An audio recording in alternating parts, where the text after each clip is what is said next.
Hello, hello, hello. Welcome to Wise Guys Entertainment. This is your host, Wyman. Oh my gosh, what a day. Freaking cold as hell. What's the phrase? Colder than a witch's tit? I think that's the right one. Um, I had to postpone the movie till now because I was tired of the food that I had at home. Excuse me, I needed something different, so I just went cheapo and well, not so much cheap, if you can even call it that these days. But I did a Taco Bell run. I tried to use the drive-through, but it was so cold. All four of my windows were frozen, so I wouldn't be able to roll it down so that they could hear me. I tried to yell through the window to see if they could hear me on the PA system, but they couldn't. I pulled around to the cashier window and motioned that I can't open the bloody thing, and he motioned for me to come inside. It's late. It's 11:31 p.m. now, but the Taco Bell is actually open till 1 a.m. So that was pretty sweet. Well, it wasn't sweet. Is I had a hankering for. They've got this item on the menu called nacho fries, and they're pretty tasty. But this location, this franchise location, does not have it. They discontinued it. Um, I'm hoping that in another location that I go to on occasion, that the that they'll keep to their word, because last time I purchased from them, they said that it's now a regular item on their menu, and then you could even order nacho fries in a large size cup, which is holy moly. But so hopefully they still are offering it at the other location. Oh, before I pop this into the drive, we're gonna watch X Men 3, The Last Stand. I I have to say I do like the cast of the OG X-Men movies. I think the only character I didn't really care for is Toad. I like Ray Park for all his action and martial arts, but I just don't like the character of Toad at all. All right, so and I don't even know how accurate his portrayal is to the comic book character. And I also don't really care. I'm not a huge fan of the Toad character, at least as how it was represented in the X-Men live action movies. So on my way out, I got one free refill of um, what is it? High C? It's like a strawberry. It's like two or three berry flavor, which is not bad at all. And then I've got half a mug, which is 10 of 20 ounces remaining of coffee. Unfortunately, ooh, it's already cooled off, so it's cold. It's chilly coffee. You'd think I'd put ice cubes in it, but I didn't. Oh my gosh, it's cold. So, if you hadn't heard, I'm trying my best to just layer up during winter because I'm trying to keep my utility bill low as possible. But I have to at least have the thermostat set to the minimum of 55, because if it gets too much colder than that, then you risk your pipes freezing, and that's not a good thing. Um, oh, speaking of my late run to Taco Bell, I like to maintain this case of water so that I can drink, so that I have something easy to reach and drink. So I'm not always drinking consuming caffeine. So I keep it in the back seat, right? I just when I was doing my Taco Bell run, I felt some of the bottles and they're freaking frozen. I might, man. Let me see what the weather's supposed to be, because it's so darn freaking cold. I think it's supposed to be like pretty much this cold for the next 7 to 10 days. Oh crap! We might actually get snow flurries. 35% chance Thursday and 45% chance Friday. Oh crap! I'm gonna be traveling. Oh shit! I gotta be real careful on the roads. Last thing I need is to get in an accident. Um, so the lows are going to be today 5 degrees, then Tuesday 9, Wednesday 7, Thursday 20, so it warms up a little. Friday 10, then Saturday drops again 5 degrees. Sunday 3, Monday 16, Tuesday 28, and Wednesday 37, with a 45% chance of rain. Whew. Hope everyone out there is staying warm, man. Crazy cold. Crazy cold. All right, so oh boy. All right. So I'm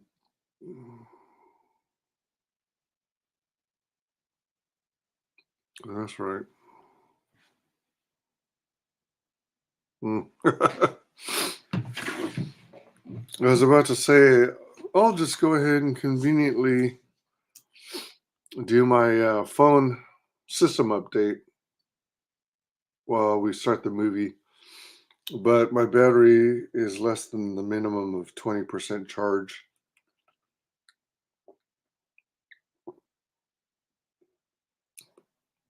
even though it's plugged into AC. Anywho, let's pop this movie in and get started. Oh, would help if I use the banner. Let's get a banner on here. Oops, wrong one. Edit.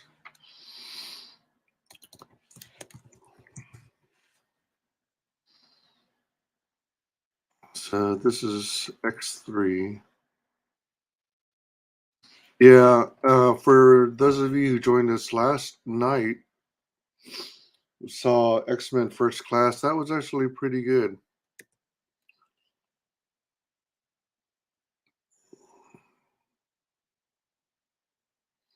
I think it was X-Men. Hmm,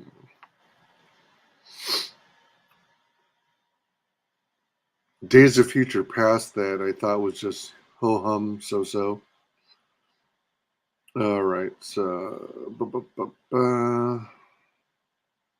that one movie had a bunch of characters that I didn't even recognize. Okay, so X3 Last Stand, that's right.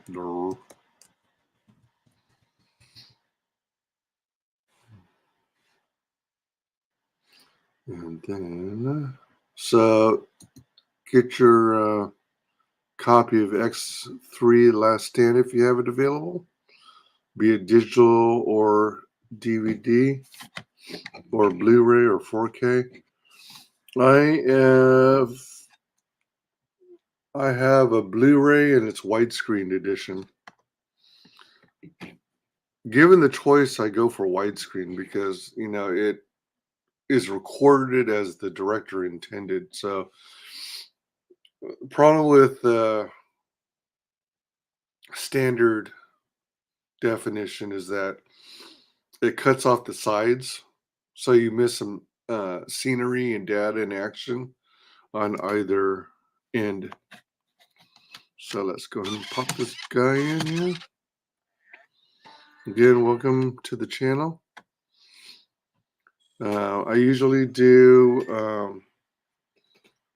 indie comic book promotion, but I like to uh, shake it up a little bit and do all assorted types of things, including but not limited to like mukbang kind of things and little cooking segments. And I'm trying not to make it like a lifestyle channel because I do want to get back into promoting indie comics. Uh, but just for change of pace, I like to have do movie watch-alongs and things like that.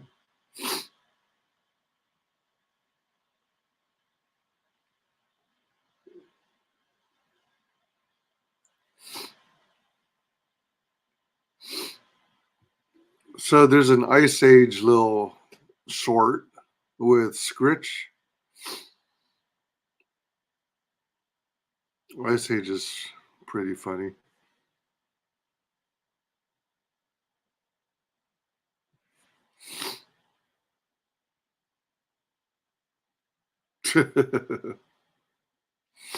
I'm just gonna watch this little short.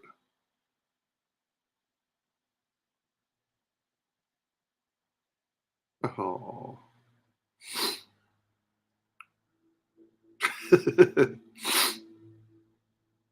Ice Age the Meltdown.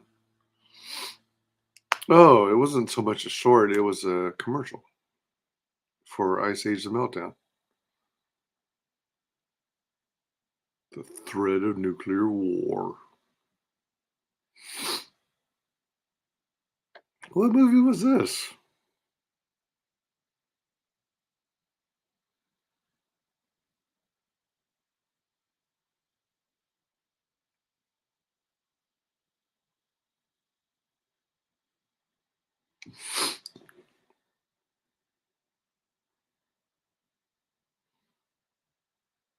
Survive the Jump.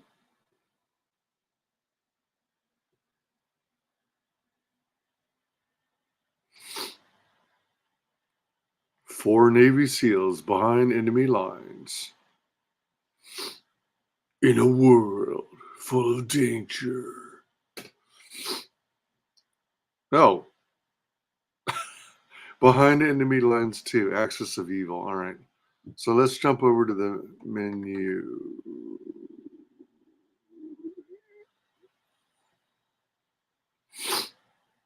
Wait, Mod Squad? Oh, that's a remake, right?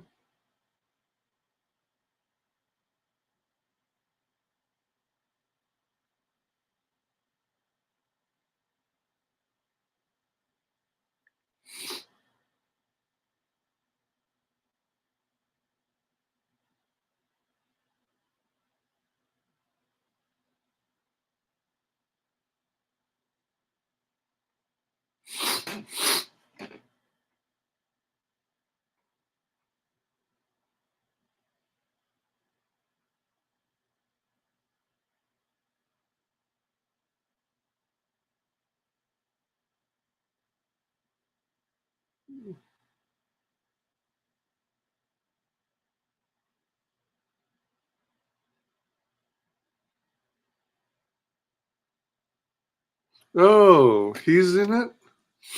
There's a movie called Thank You for Smoking.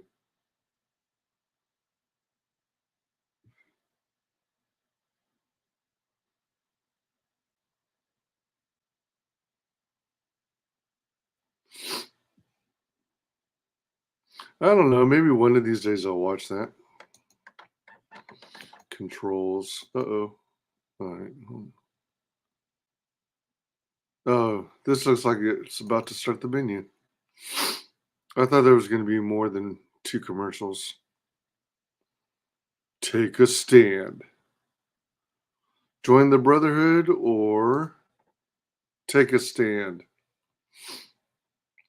Oh, all right. I inadvertently selected take a stand, so I guess I'm an X-Men.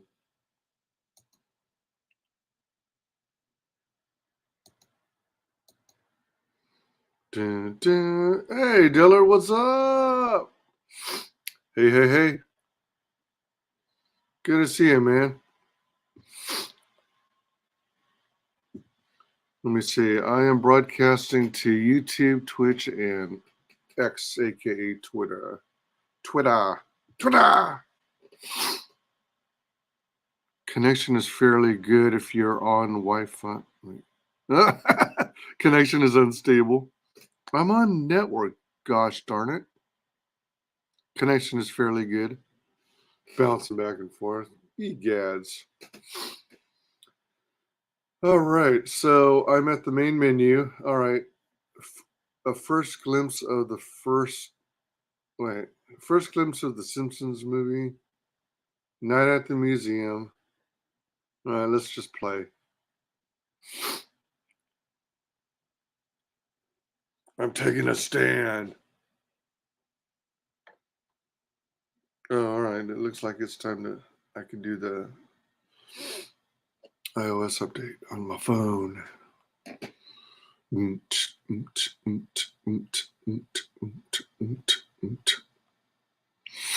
What's up?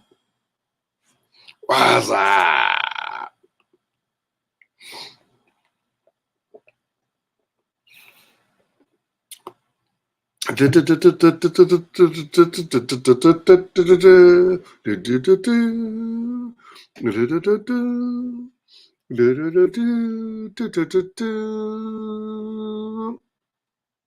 Oh man, I ended too early. Yeah, there's a Marvel intro with all the pages from comics.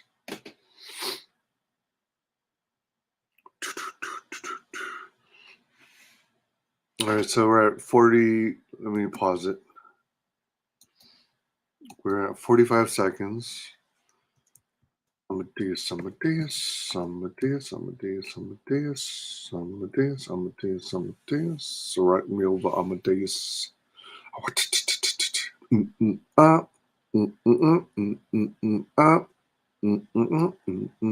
Up.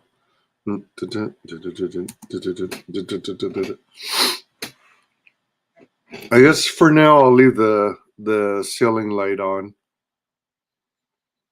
I don't know. I might turn it off later to save electricity.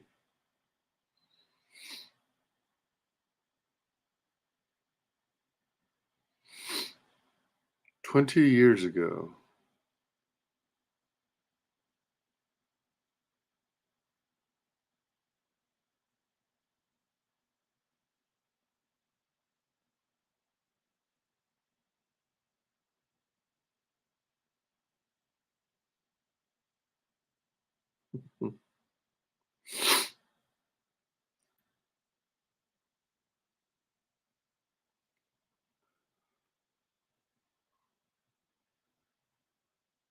Patrick Stewart and Ian McKellen.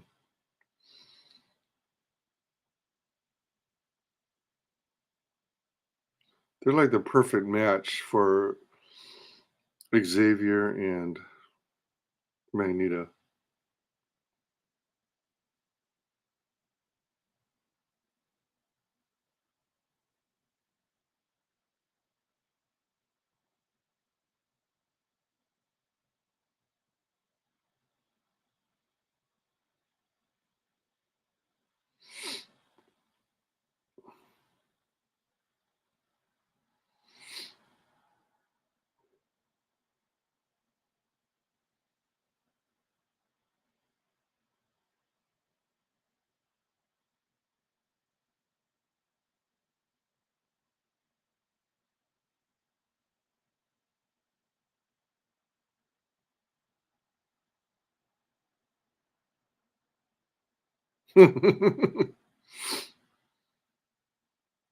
Oh,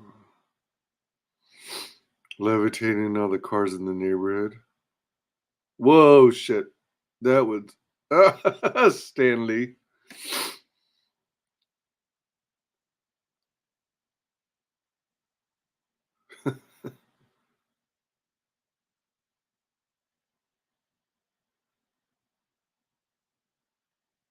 Oh,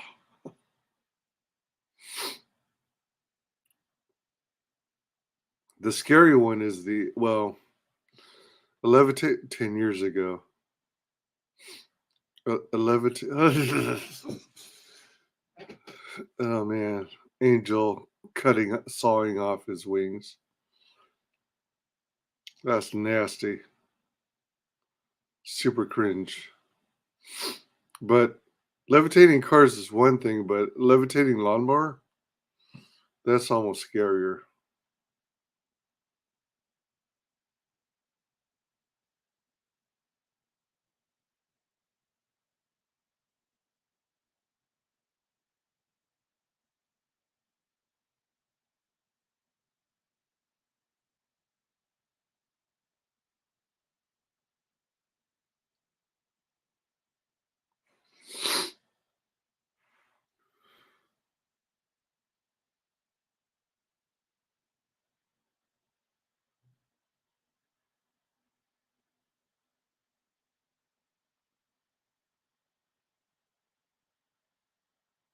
That's nasty.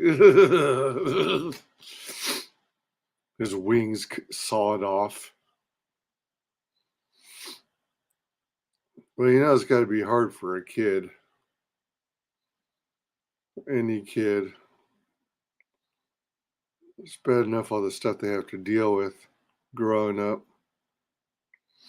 To have a mutation on top of all that, that would blow.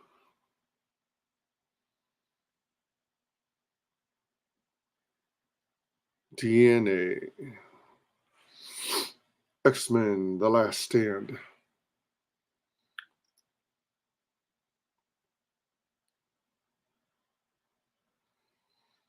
The not too distant future. That looks like a Terminator. The future.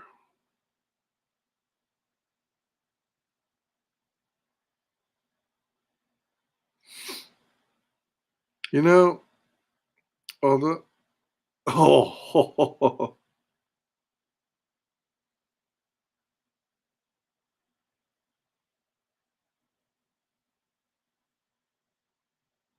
the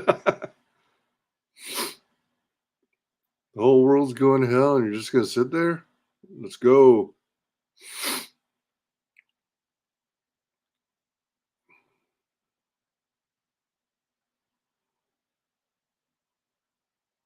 Oh, that's Kitty Pride.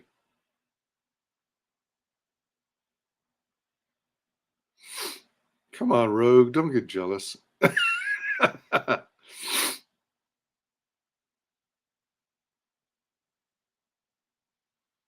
Oh, right, right. This is the.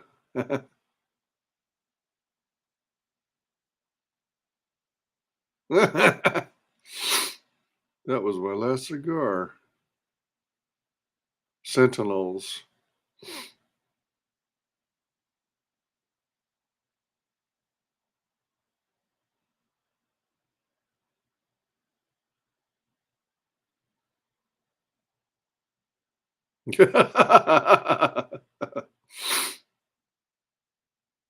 Oh, Sentinel's head.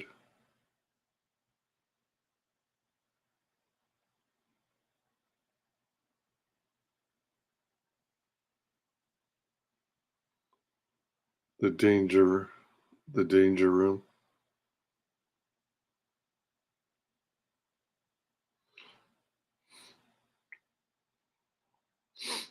Man, that room doesn't look big enough to hold that kind of simulation.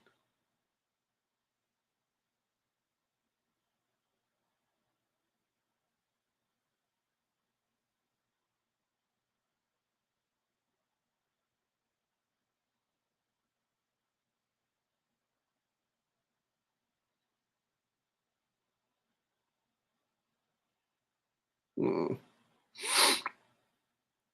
It's kind of a cute hairstyle for Storm, but I always prefer when she's got the longer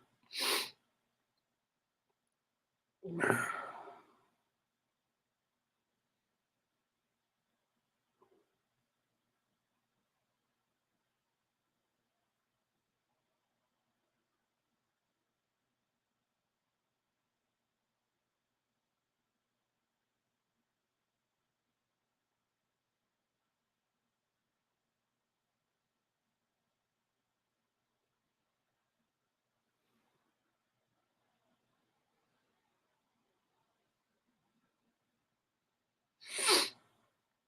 No, come on.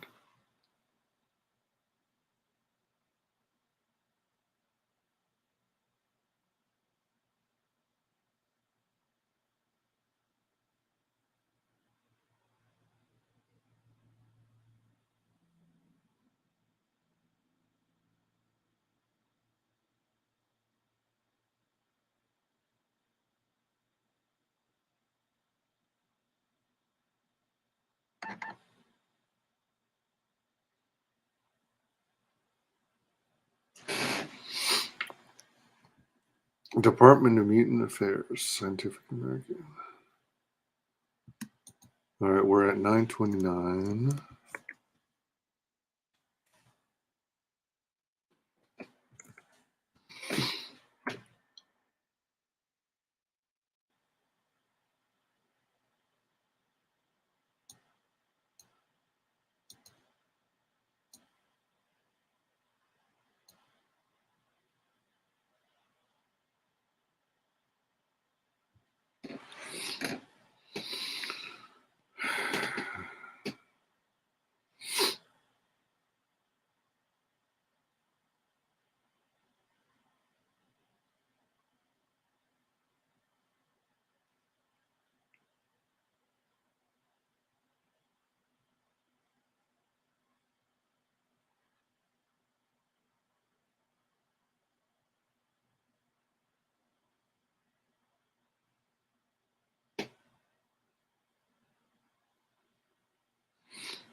Oh.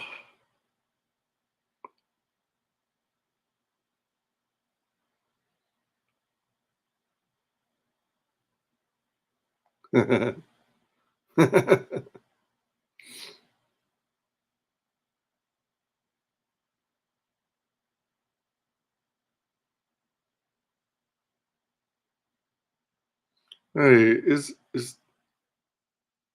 this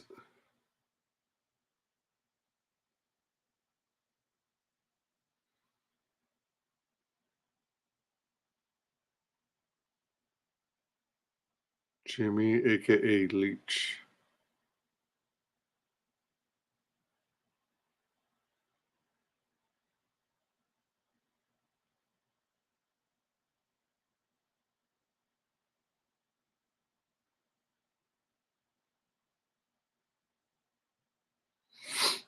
Is this the guy who played the president in the GI Joe movies?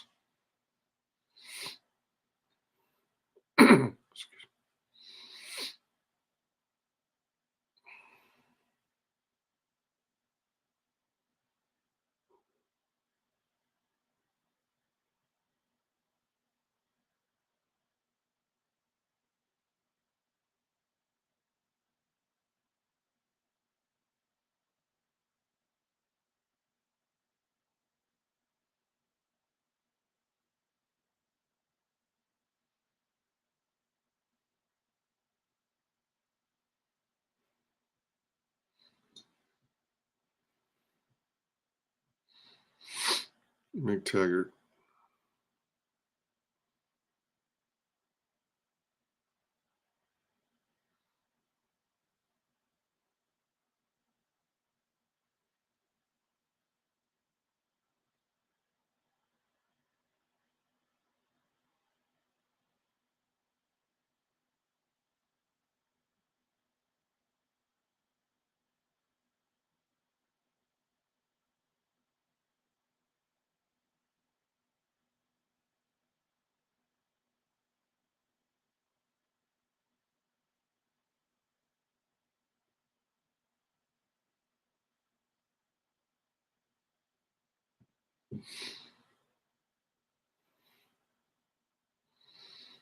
Class dismissed.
Yeah, Halle Berry has a good hairstyle in this.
Worthington Labs.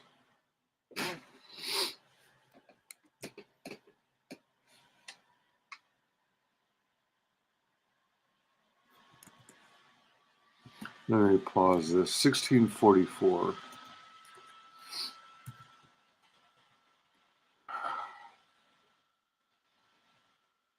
Ooh, Piggy Butt. Huh. Well, that's a new name. Do you know what I was thinking we should do is bring back Forge, that is a Native American X-Men guy that is not talked about enough. I think as a Native community, we can uphold some cultural truths and traditions and pass on certain truths and pass on certain things to the next generation through the character known as Forge. Been working on this rocket stove, and it uses a fluid engine. Well, those are two different topics. Um, I'm not very familiar with the character Forge, but I think there was. Isn't there like talk about? Oh wait, hold on. All right, maybe I'm mixing up my superheroes. I'm not at all familiar with Forge personally. I I never collected the X-Men comics because when I was collecting comics, X-Men was already in I think around issue 250, and I wasn't sure how I would have approached that or how I would have been able to start collecting it. Um, so I'm more familiar with things like classic X-Men, or when they did the short runs. I don't think I have any of the original OG X-Men comics. Excuse me. But when it comes to the like what Hollywood's doing now with Echo and Daredevil.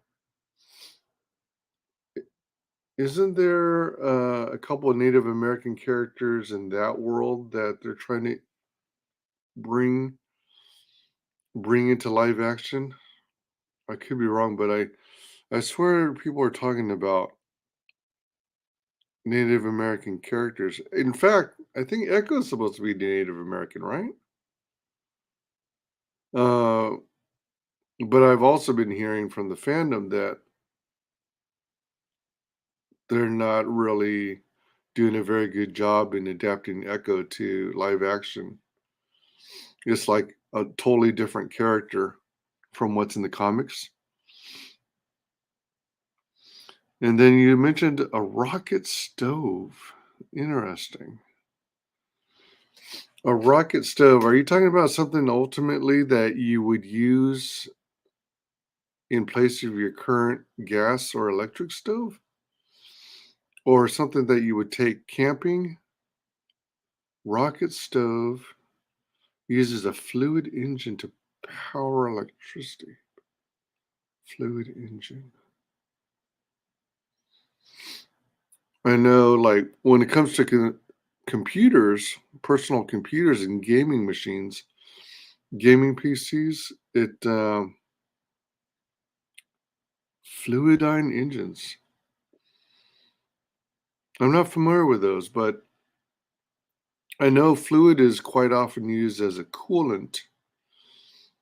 Like if you get one of those high-end gaming PCs, you can get liquid cooling, and it basically is like running liquid, not so much water, but some kind of low viscosity liquid through tubes all over the interiors of your PC, and the heat generated off the internal parts like the CPU, primarily the CPU, and the graphics card, is the heat is drawn into the liquid, and the liquid kind of releases it. Fluidine engines, yeah, that's what it's called. It's like a Stirling engine, but it uses water for all the pistons. Ooh, instead of any metal pieces. It's pretty interesting. Oh wow, that sounds like a trip. Instead of the pistons, so it's fluid. All right, fluid easily fills holes. I'm trying to picture how. I'm trying to visualize how it acts like pistons, because isn't it? Well, hold on. With liquid, you really don't have much in the way of friction. So I imagine you're going to have to be pushing it through tubes or cylinders or cubes. I'm not sure. Um, if you, I've heard of Stirling engine, but I forgot what it is. If you know what a Stirling engine is, and it's a thermoelectric generator, that means it uses temperature difference in order to create mechanical energy. Seeing a guy make a greenhouse. The greenhouse is running the engine based off its heat. Oh, that's cool. Something like that would be ideal for, those people who live off the land, sur- I guess survivalists, where you live off the grid, so you're not paying excessive money to the government and stuff. You're using renewable resources, and you're using like things like mulch instead of necessarily a plumbing system, instead of a traditional toilet that requires water. You're actually using like mulch. and then oh man, what's the term? Where you're like using old vegetable and fruit peels, banana peels, and whatnot, and you can use earthworms, and they'll break down all the like composting. Excuse me. If you set something like that up, then you'll be less reliant on traditional means like electricity if you can harness a thermoelectric generator. We can make an engine that will never wear out its parts because the parts are literally just water moving up and down and the heat temperature differential between a rocket stove. So I imagine it's all contained in like some enclosure, right? Be it metal or plastic or polycarb. So you're constantly recycling water throughout the system. Hmm.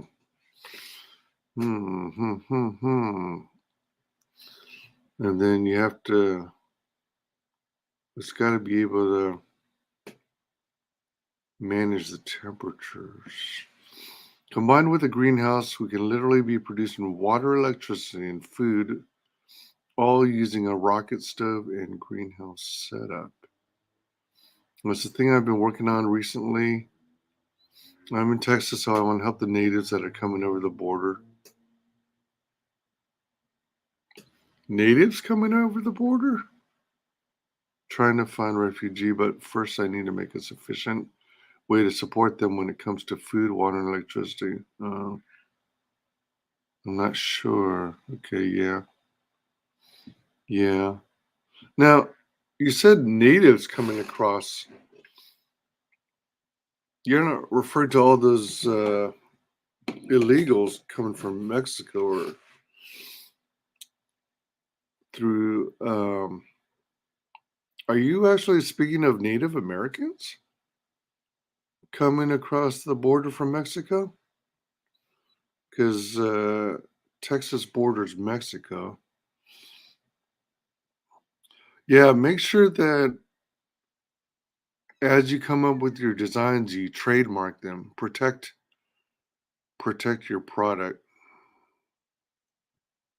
Although I don't know, whenever it seems like whenever a government gets involved, they they buy out or steal the product designs, and then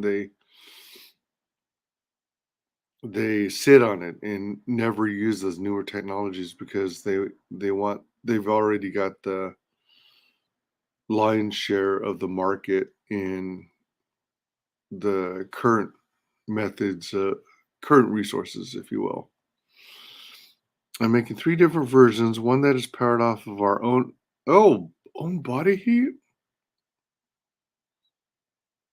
as long as it doesn't like suck the body heat off of you and to an extent that it drains it drains you. But if you could use body heat, if you use body heat to power something, hmm. Another one that's powered off of a rocket stove. When you say rocket stove, are you talking about for purposes of cooking, or is that just another term for something that powers something else? The third one that's powered off of the Earth's continuous temperature that is below the Earth's frost line, combined with constant fluctuations of the atmosphere that would be captured by. Holy crap! You sound like one sharp person. Hmm, that's a trip. Yes, I know a lot of white people that will not consider Mexicans to be indigenous people, but they are. I'm sorry to tell you that their bloodline is definitely a part of who you are, not just lifestyle. I'm talking about indigenous people. Oh, I see. All right. Well, yeah, I mean before the US was bordered up and cut into pieces and divvied up into states, you had Mexicans and you had Native Americans. Um, in fact, if I remember my geography, Mexico was much larger and it carried into, I think, Arizona, New Mexico, what is presently Texas, and also I think Mississippi, Alabama. Um, in other words, there's like a dome shape if you were to look at it on a map. It wasn't just down below Texas. It went up further north because of all the fighting and people stealing each other's property and lands. Native Americans, American Indians fighting American Indians, and different tribes and Mexicans doing the same. Let's see here. Indigenous people of the continent. I'm talking about Native Mexicans. I'm talking about Native Americans. There's never no borders before the white man came in and said you can't cross this line.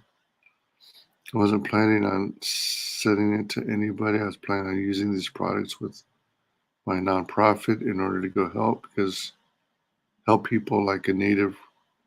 Yeah, that's pretty sweet. That's pretty sweet. Emergency program. Yeah, I mean, you're probably familiar with people like Mr. Beast who, uh, excuse me, went to a foreign country and helped uh, bring in install a system for getting clean water, if I remember. And then you had all these people bitching and whining about it for no reason. I mean, if you're gonna bitch and whine about it, why weren't you the ones who helped these people in need?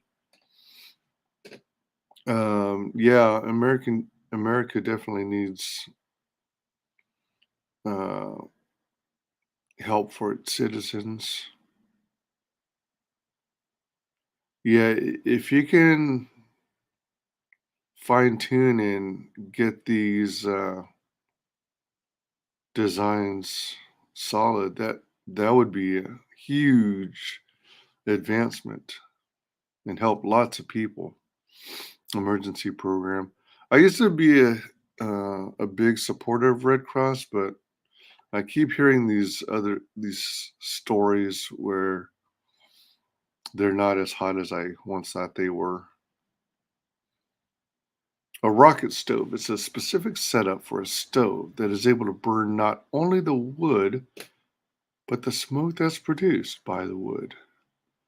Thus intending the stove to function as a cooking device, a water heater, an electrical generator, along with the water atmospheric generator. Holy crap! Did you get a lot? Go to a lot of get a lot? Bleh. Do you have like some PhD in all this stuff, or do you literally just spend a lot of time reading articles on the internet to learn self teach yourself? That's freaking sharp.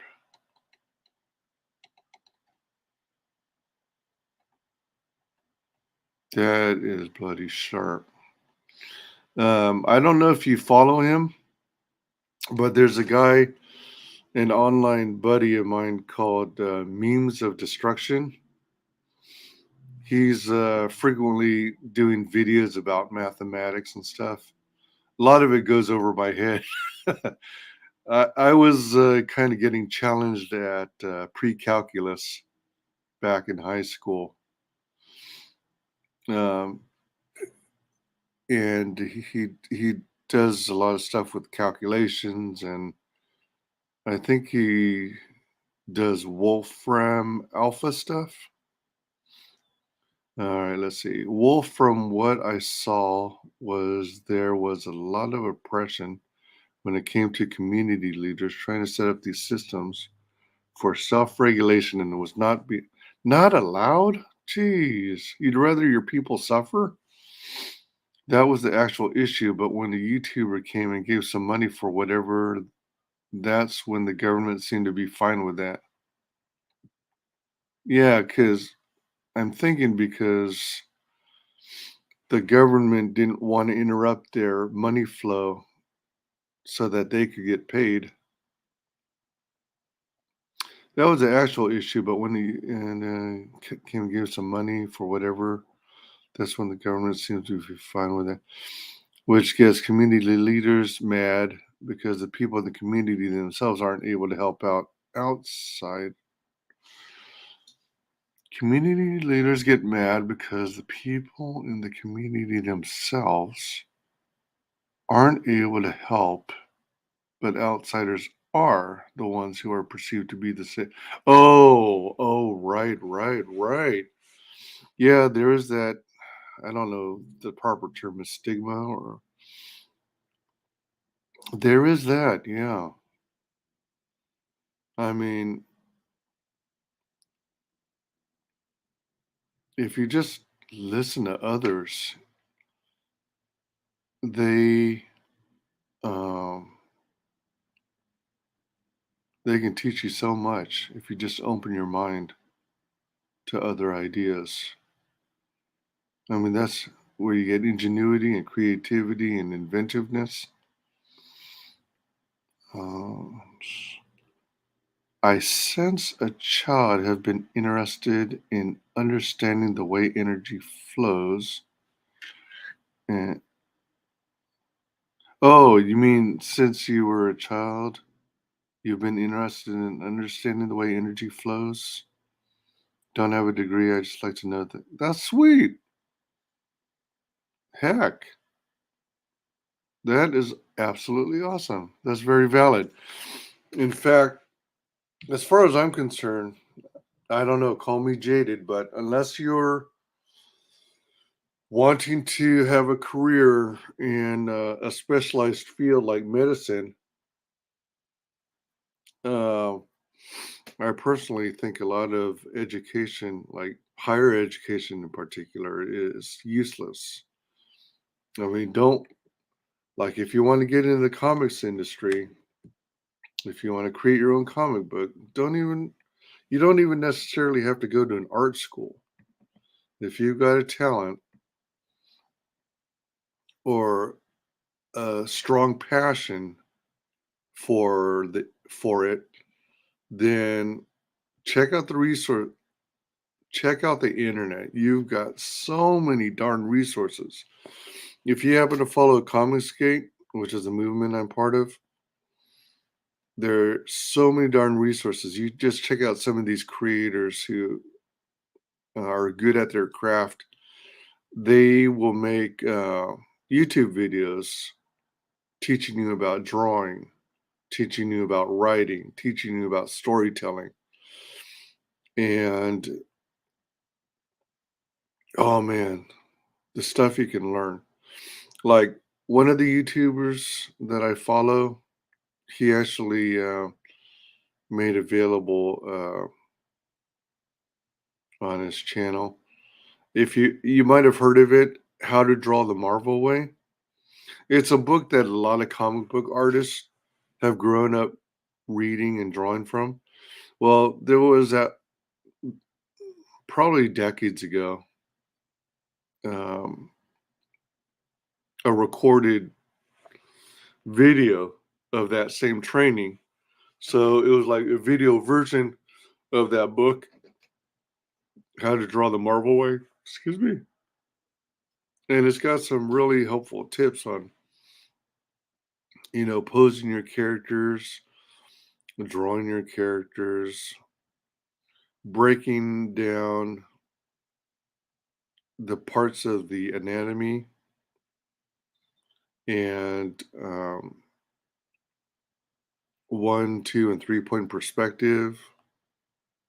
It's a really helpful video, but then you've got all these other creators who, from their years and years of experience, they can teach you like how to draw women, how to draw animals, um,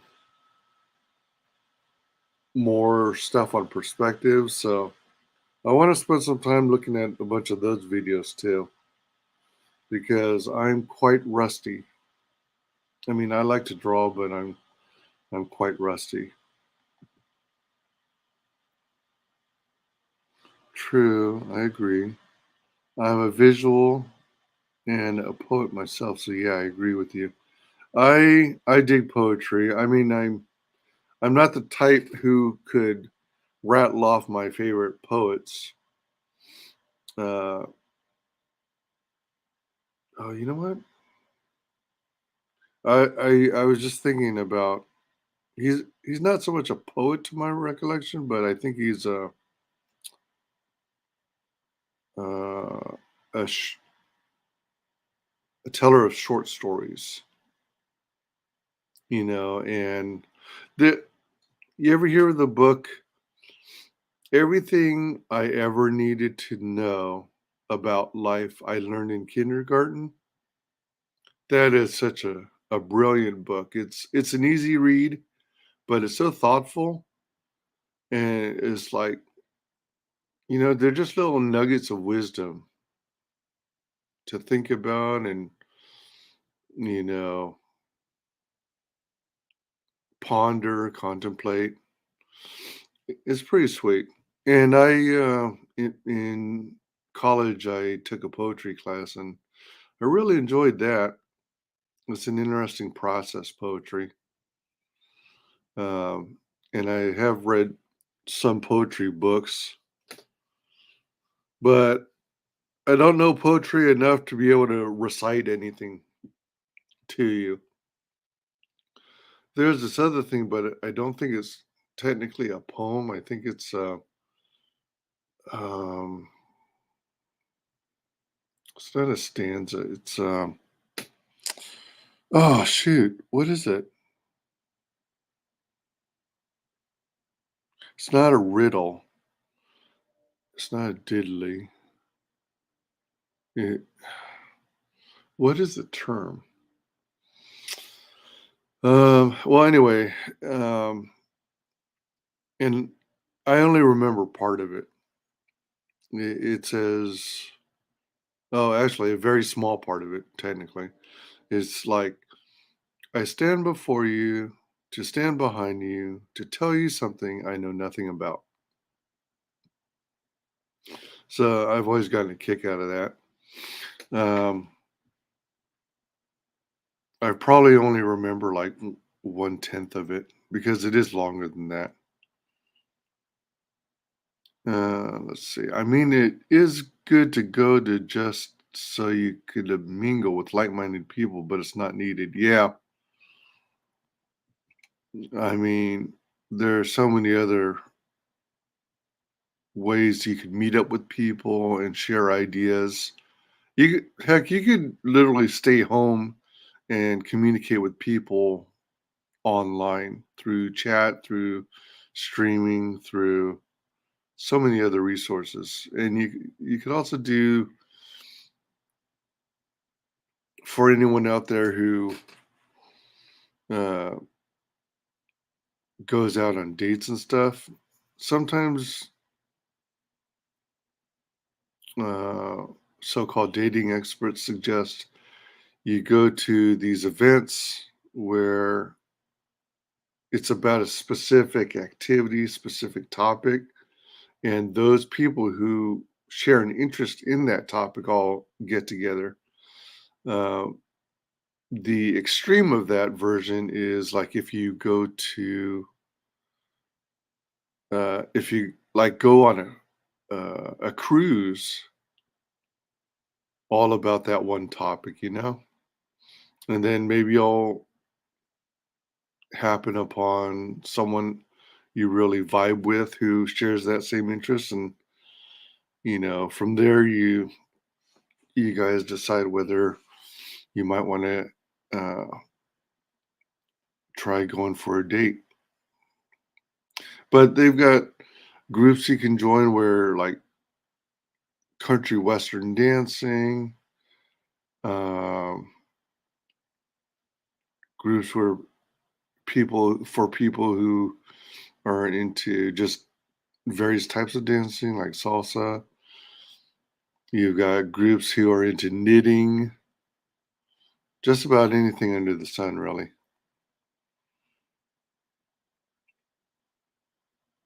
Mingle with like-minded people. I feel like I'm trying to establish a tribe before anything else, which is also a thing that is guarded by gatekeepers. Hmm, I can see that.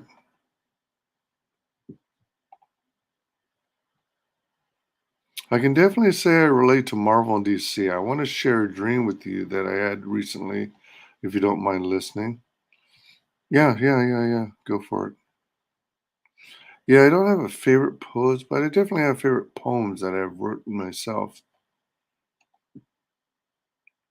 Here we go again, just me and my friend, loneliness. Oh, how I miss your intimate kiss. Every time throughout my life, I feel this bliss. Darkness comes to the darkness comes to throw me into the abyss. Hmm. Yeah, that's one of them. I have a whole bunch of them. Nice. If you feel comfortable about doing it, you might consider releasing a book of poetry. That's one of them. I have a whole bunch of. Yeah, keep writing indeed. Like even when I was doing poetry for college, I came to realize that it's very much like any other kind of writing because, you know, you have to be mindful of structure, of spacing, of emphasis, where you want to add pauses. And and just as with writing, poetry also involves rewrites. So, like the very first time you write out a poem is rarely going to be the final result. So, like on the poems I wrote in college, they were, it wasn't uncommon for me to have to do at least 4 to 7 rewrites before I reworked it to where I was pleased with the result. One of the cool things about that poetry class, well, the teacher was really chill. If I remember correctly, he used to smoke pot. So during his breaks, you'd see a little doobie in his fingers, between his fingers. But it was funny. It was funny. But one of the cool things about that poetry class is is you'd position all the students would position their chairs all in a ring, right? A circle. And then as an example, you'd have your assignment, your poetry assignment, and you take it and hand it to the person to your right. And then of course everyone hands it to the person on the right. So everybody gets another person's poem. Then then you read it and you could like scribble notes on the side in the margin on, for example, what you liked, what some kind of feedback, some constructive criticism that might help enhance the poem. give it some more punch. Uh, and then after you did that, you'd have like a time period per poem. And then you'd hand that one to your right, and then you get another poem, and then you just repeat that 3 or 4 times. So you got a chance to see how other people write. You get to see how other people think. It was, oh man, it's kind of sends chills through your body because it's trippy getting a sense of other people's experiences and thoughts and ideas and writing styles. And that's what's fun about reading comic books and graphic novels and stuff like that. Yeah. I had this dream in which I had this crystal that led me to a specific dark dimension. Ooh. With a mansion has white that was white and a piece of paper with a formula. A formula, oh my gosh, that allowed me to jump through the multiverse. Oh my gosh. At first when you said crystal, I was immediately my mind jumped to the Dark Crystal from Jim Henson.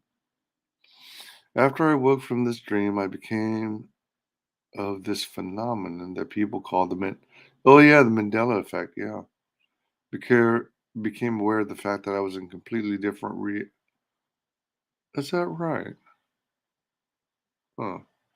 Yeah, and for those of you who aren't familiar with the Mandela effect, it's kind of the idea or the premise where you think you remember an event or saying or what have you in one way, but it turns out it was always this other way.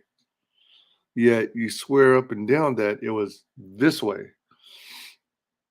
One example is it's in Star Wars. It's frequently misquoted that Darth Vader in Empire Strikes Back is trying to get Luke to join him to rule the universe. He says, uh, according to many, or at least the way many remember it, Darth Vader says, Luke, I am your father. When in reality, if you go back and look at the movie, it says, no, I am your father. Yet everyone thinks it's Luke, I am your father. Yeah. And so there's a lot of Mandela effects in all kinds of different movies and whatnot. I most see it when it comes to like movie quotes, but Mandela effect is applicable in other areas, as if I remember correctly, as well beyond just movie quotes.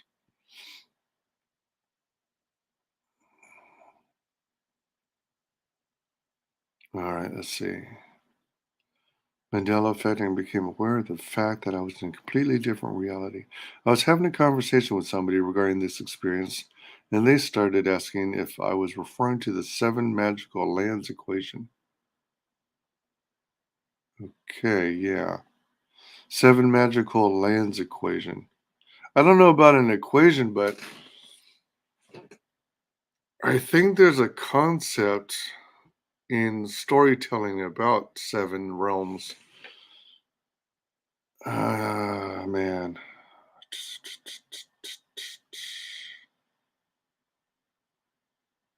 I can't remember.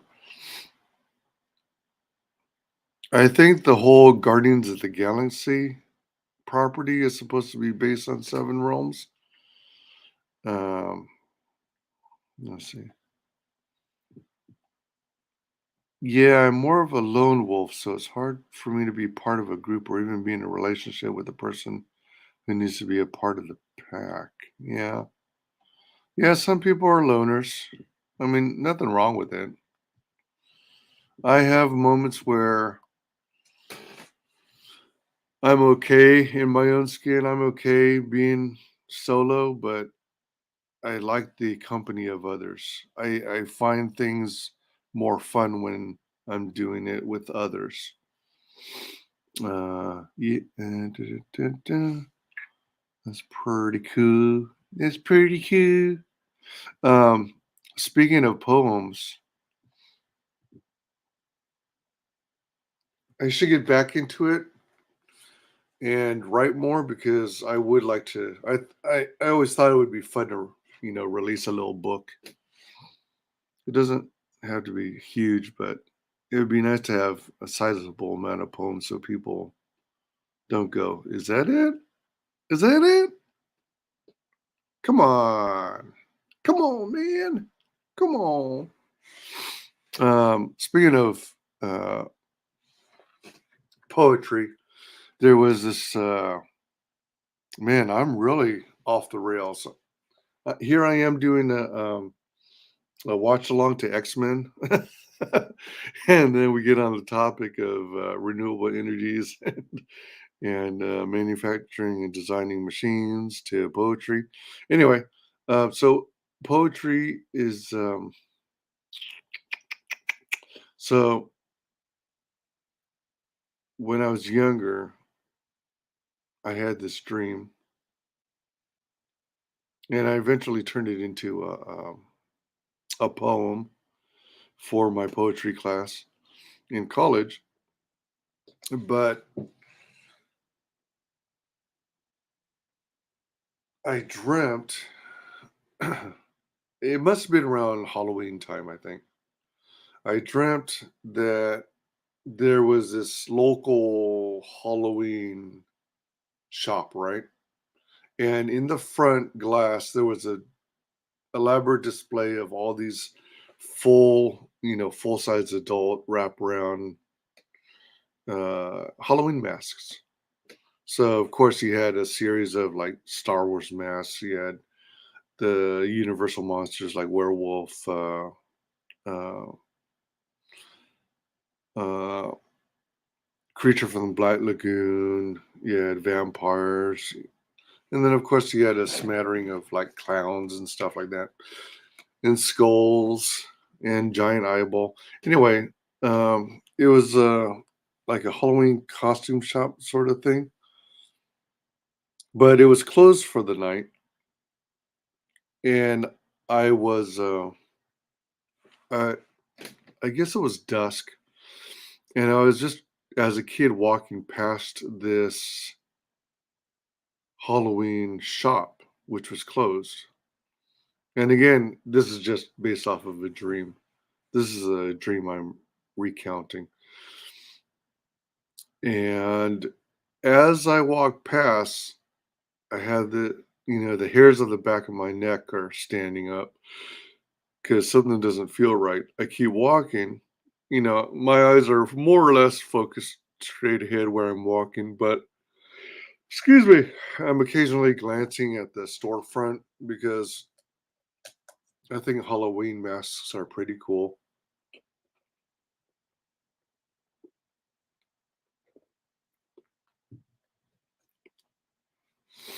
And you know that song? I always feel like somebody's watching me. Ain't nobody playing tricks on me. Ooh, ooh, I always feel like somebody's watching me. Ain't got no privacy. And then I take a look at the storefront again. And before I know it, I realize that there are actually pupils in those eye sockets of the masks. And as I'm walking past, those eyeballs are following me. So then, of course, just as you see in most horror movies, you start walking faster and faster, because you're all creeped out, right? And then next thing you know, I turn around and suddenly all the masks are floating in midair. They're no longer in the storefront. They're floating in midair in the middle of the road right behind me. And of course, they're floating towards me. And then, it's, uh, I walk briskly or I start running away, and they chase me, and that's basically the dream. So I wrote a poem about that. The other one, which I can't remember if I wrote a poem on, I might have, is again, this is a dream I had as a kid. You know, laid my head down to go to sleep. Everyone in the family went to bed for the night. And, everyone, of course, is in their respective rooms. And then the following morning, I wake up, or in the middle of the night or something, I wake up. I don't know. Maybe I should just do a silly little stream where I just talk about dreams I've had. I don't know. You can actually, well, I don't know. Anyway, I'll just finish this one real quick. Save the rest for another time. Uh, so let's see. So do the so I get up before everyone else, and excuse me. I look around, and everybody in the family has turned into a big stinking fat spider. And I'm not just talking about a little bitty itty bitty spider. Like, let's say if my family member were 130 pounds, 5'5", the spider would be like big and fat with long legs, like uh, bigger than a dog, maybe, but on their bed, on their respective bed. So every family member was now a spider. It's like, what the frick?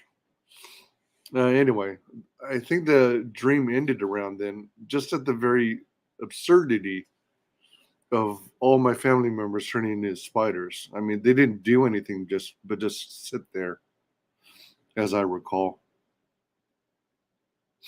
Okay.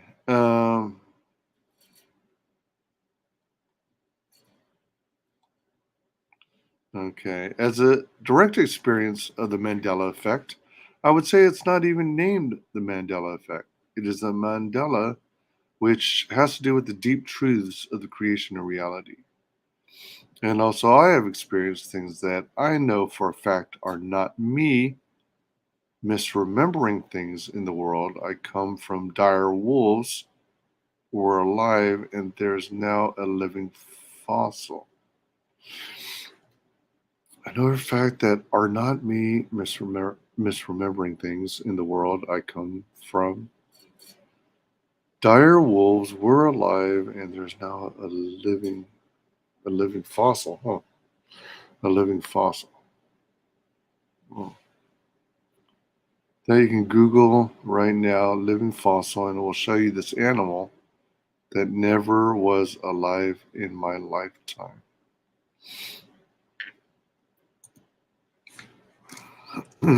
Excuse me.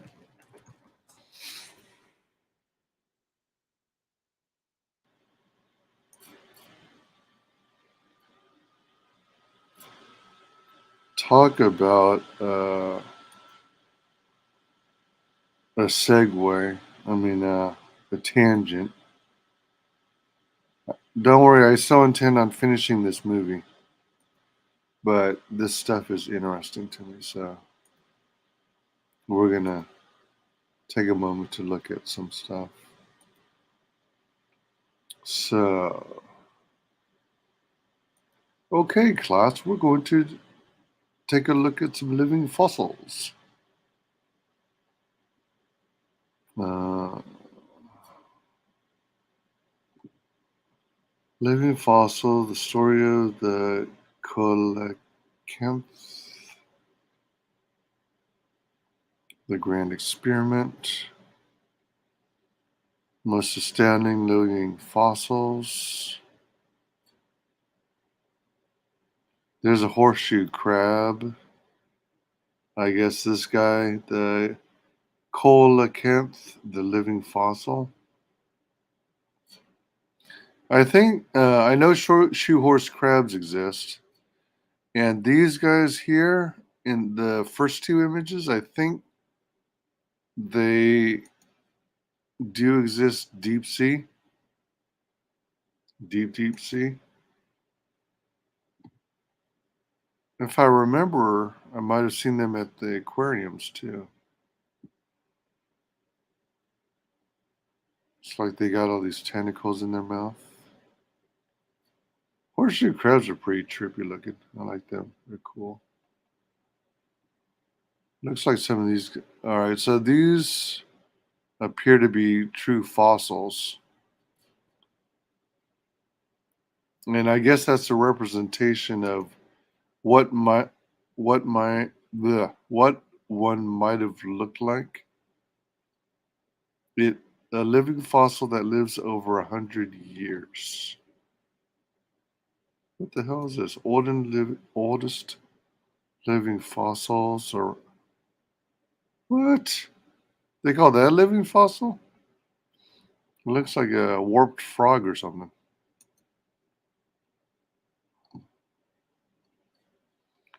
Prehistoric animals that still exist.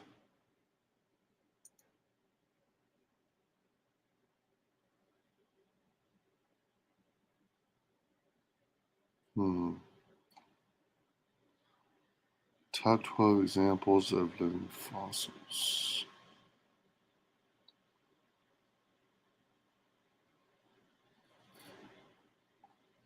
Huh. Okay, maybe some of these no longer are around.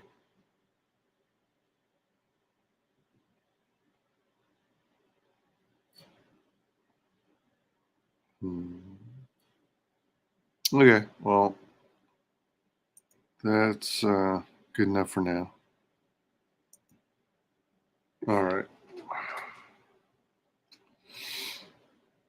People are popping in going, what the hell? This is no Watchalong. I've literally seen from one day to the next the Statue of Liberty go from Ellis Island to the Liberty Island, and the people who were experiencing the changes were not remembering themselves, freaking out. Huh.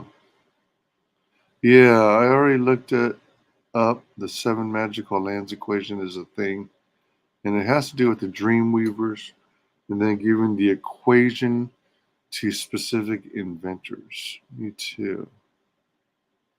Me too. I mean, I want to be a part of a tribe. I just want to be I just want to be the guy who is left alone in the tribe that everyone knows they can count on, but just to stay away from the majority. You don't want to be bothered. Even now, I can feel it something buried deep inside watching me waiting silently, saying, I believe we have begun a journey of awakening that will connect us to our heritage and show us the path. Okay, I'm following.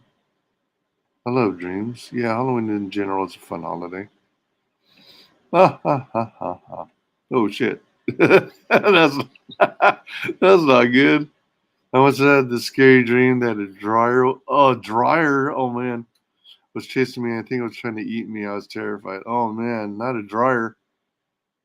Man, if you get caught by a dryer, you risk getting permanent pressed. That might be a good idea. Then what? Okay, creepy. I would have been freaking out. Yeah, the living fossils call it trilobite.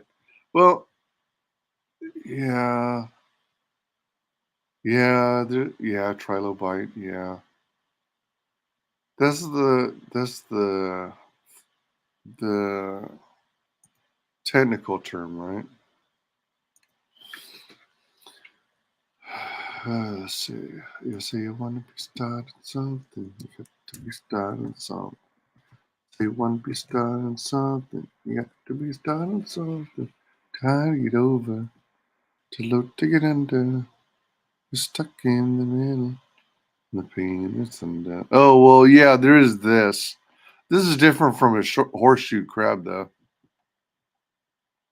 Terrific trilobite. Oh my gosh. The second image, that's a trip. Oh man, a well preserved trilobite specimen from Morocco.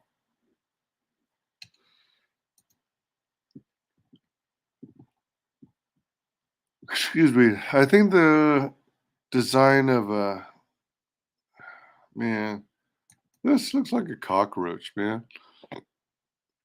I kind of prefer well, I don't know. I think I preferred the design of a horseshoe crab over a trilobite. But I think horseshoe crab is a descendant of the trilobite.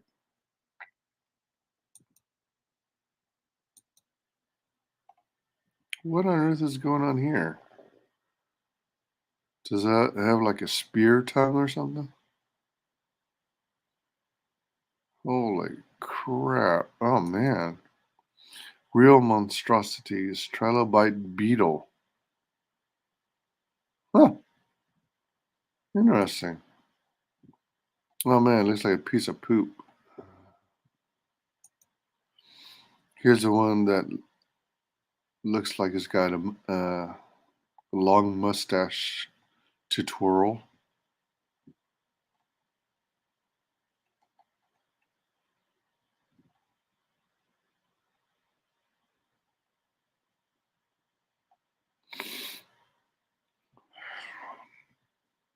Okay, now I don't know if it's been done yet, but I think it would be cool to come up with a superhero character or a villain based off of a trilobite. I have to ponder that further.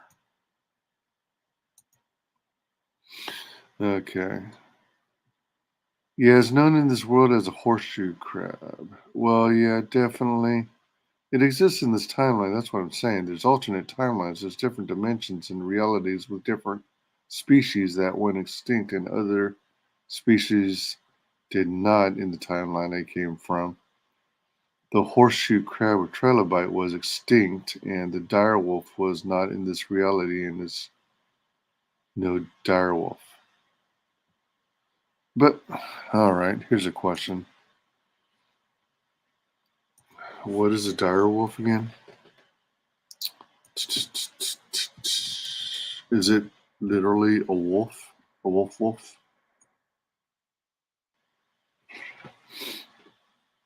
Oh, isn't a direwolf like hold on.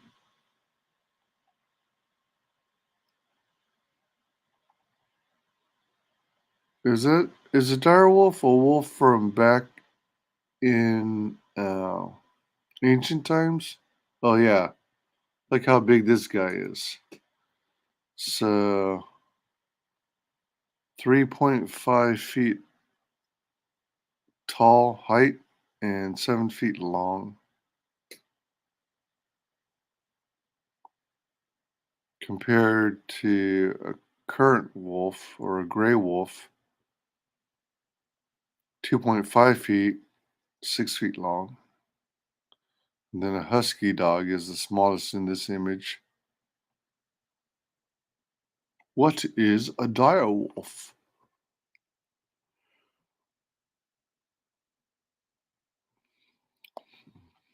Giant beastie boy. Whoa, look at this image. Okay, wolf size comparison. Wilds wolf and critter wolf. Okay then. Whoa, damn. Huh.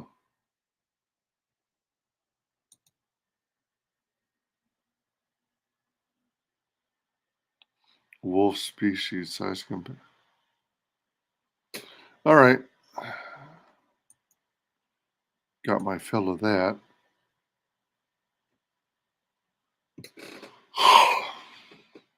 Also, the rainbow has been inverted in the world I come from. The rainbow starts at the top, being violet, and it works its way down to red. In my world, a skunk only had one line down its back. In this reality, they have two going down its back. The way the water vibrates alone is different than how water reacts with itself in the world I come from. Is there a slight difference and people who never paid attention would never notice? The way water reacts with itself. The way water vibrates.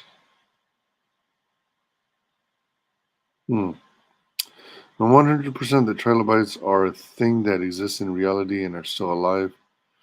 That extinct in the world I come from, those were only in fossils, not in the flash or not in the flash. Are you talking about the movie The Flash or the TV series The Flash?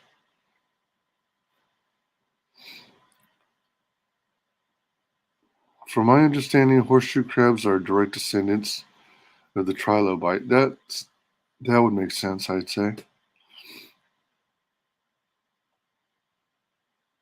Haha, I don't see why you would want to try to buy superhero. Do you say maybe a super villain? I could see it being more plausible. Yeah, yeah. A trilobite type character as a super villain. It would just be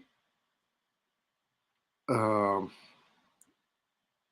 like the character's armor, for example.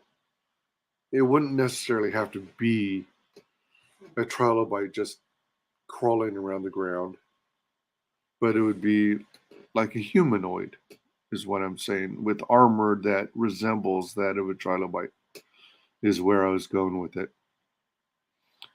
Yeah, exactly. When I came to this realization with how small wolves were in this timeline, I was shocked. I was like, there's a little doggy. I'm gonna just say, not in the flesh. Oh, okay. Yeah. All right. Gotcha. Yeah. Well, let me ask you this: you're making references to a world you come from. Are you talking different dimensions, or are you saying? Oh, well, you mentioned a multiverse. Well, how about this?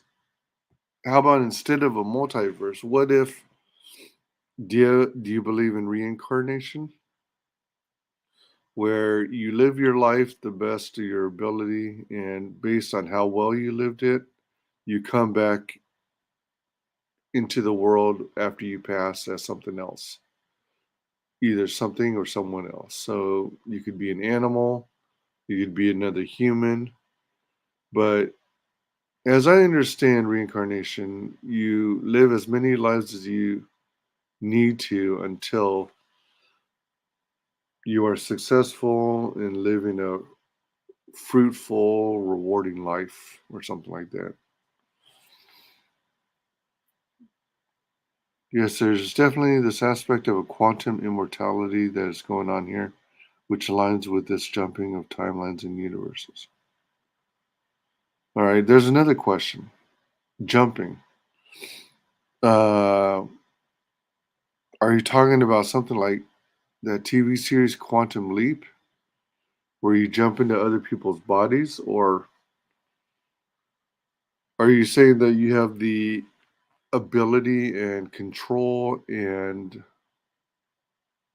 wherewithal to do the jumping,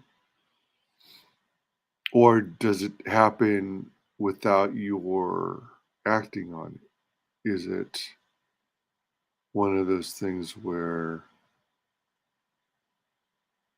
it's quote unquote part of life, where it just happens and without your and it's out of your control? I believe there's a certain group of individuals who have been granted disability, oh, the ability to traverse the multiverse because they must complete a certain task. Okay. I have not seen the TV series Quantum Leap, but I definitely feel like there's a synchronicity that happens throughout all universes when it comes to our actions. No, I think it's unintentional and at no fault of my own. It happens unintentionally, and it is something that I myself do not fully comprehend. Hmm, sweet. Yeah, if you get a chance, I highly recommend it. It's a good series. Um, so this guy, I don't remember the how it even began, but the main character, whose name I already forgot, ends up running into and partnering with this guy named Sam, who has this device that, and the main character, he, oh shit, what is his name again? Mm, I want to say something Baxter, but I know I'm wrong. But anyway, the main lead. Well, let me see. Sam, I think, is played by Sam Rockwell. But the lead is the guy who played in Star Trek Enterprise, I believe. And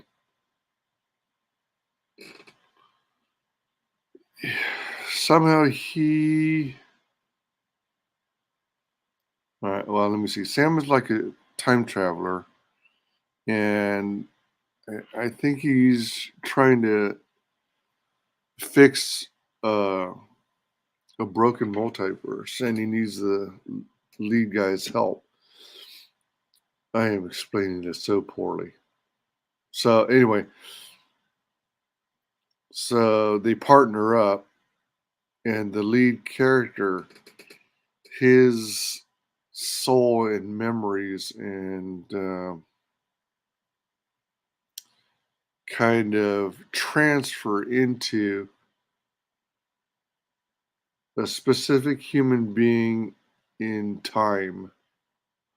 So it could be a character during Prohibition. It could be some special needs kid in the 70s. It could be some jock who plays professional football. But he, his essence, his brain, well, I guess his soul and memories and whatever transfer somehow into these people's bodies. So he's momentarily present or like using them as a host, if you will. So he looks in the mirror and he sees the character that he's inhabiting at that moment. And it's like he has to complete a mission or a task for the timeline to be corrected. And then Sam has this little doodad device that he carries with him that helps them determine if he's on the right track, if he was successful, and so on and so forth. But I enjoyed the series. It's called Quantum Leap. No, QUANTUM. Hold on. Let's go to our whiteboard. Quantum Leap. There's actually a remake. I've never seen the remake. I have no clue if it's any good. So, no, no, that's not the one. That's the remake. They made the remake in 2022. Here we go. So it a series ran from 1989 to 1993. Um,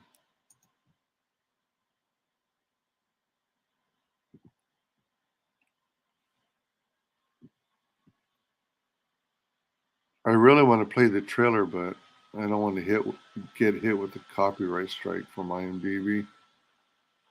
Oh, Scott Bakula. There's his name. Scott Bakula. Hold on. Oh, well, there's photos there. Whoa, 99 plus photos? Well, it makes sense. The shorter guy with the cigar, that's Sam.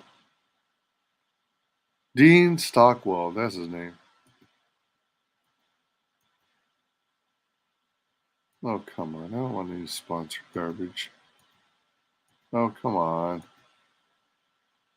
No more ads.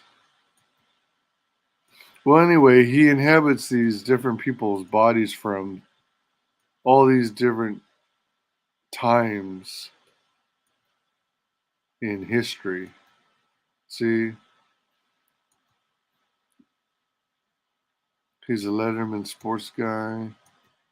I don't know. I can't remember if he ever was like a little old lady or what have you. I think here I think he's one of those uh,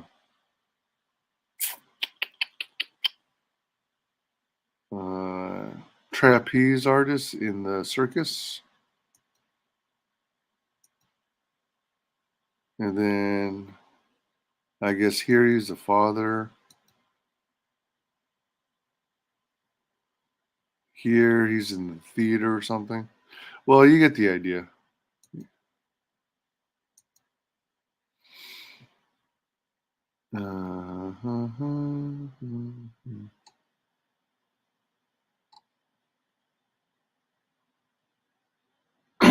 Excuse me.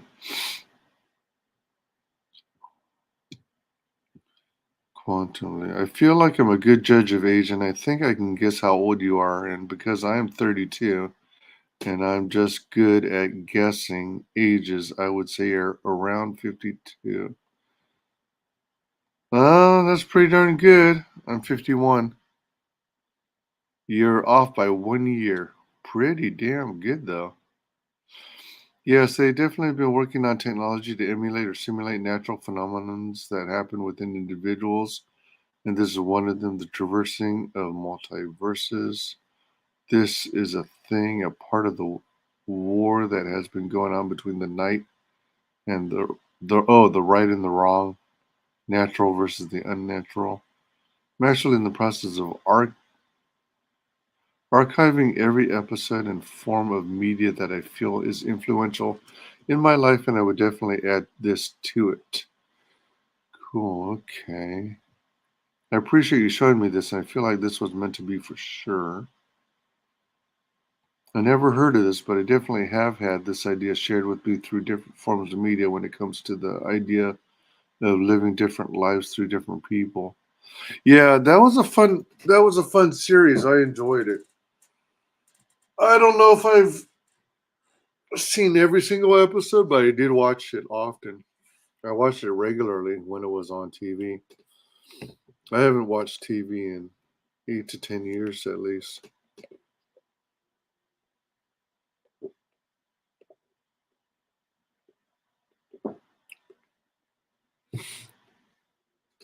Uh, what are just a few examples of some of the media that you have decided to archive that you feel is impactful or meaningful?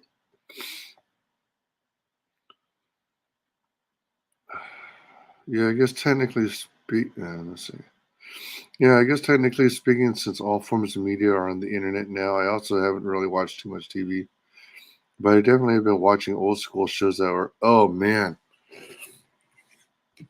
As you know, as you know by my age, I grew up in the 80s and early 90s mostly.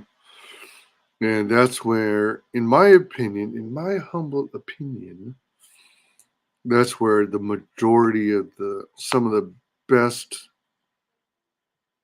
TV was. There were so many awesome cartoons, stuff that you wouldn't get away with these days. And there's Like growing up, even when I was a kid, I was watching a lot of the other classic stuff. I was watching things like Happy Days. I was watching Andy Griffith's show. I was watching Gomer Pyle. I was watching MASH. I was watching Different Strokes, A Different World, The Cosby Show, Red and Green. Um,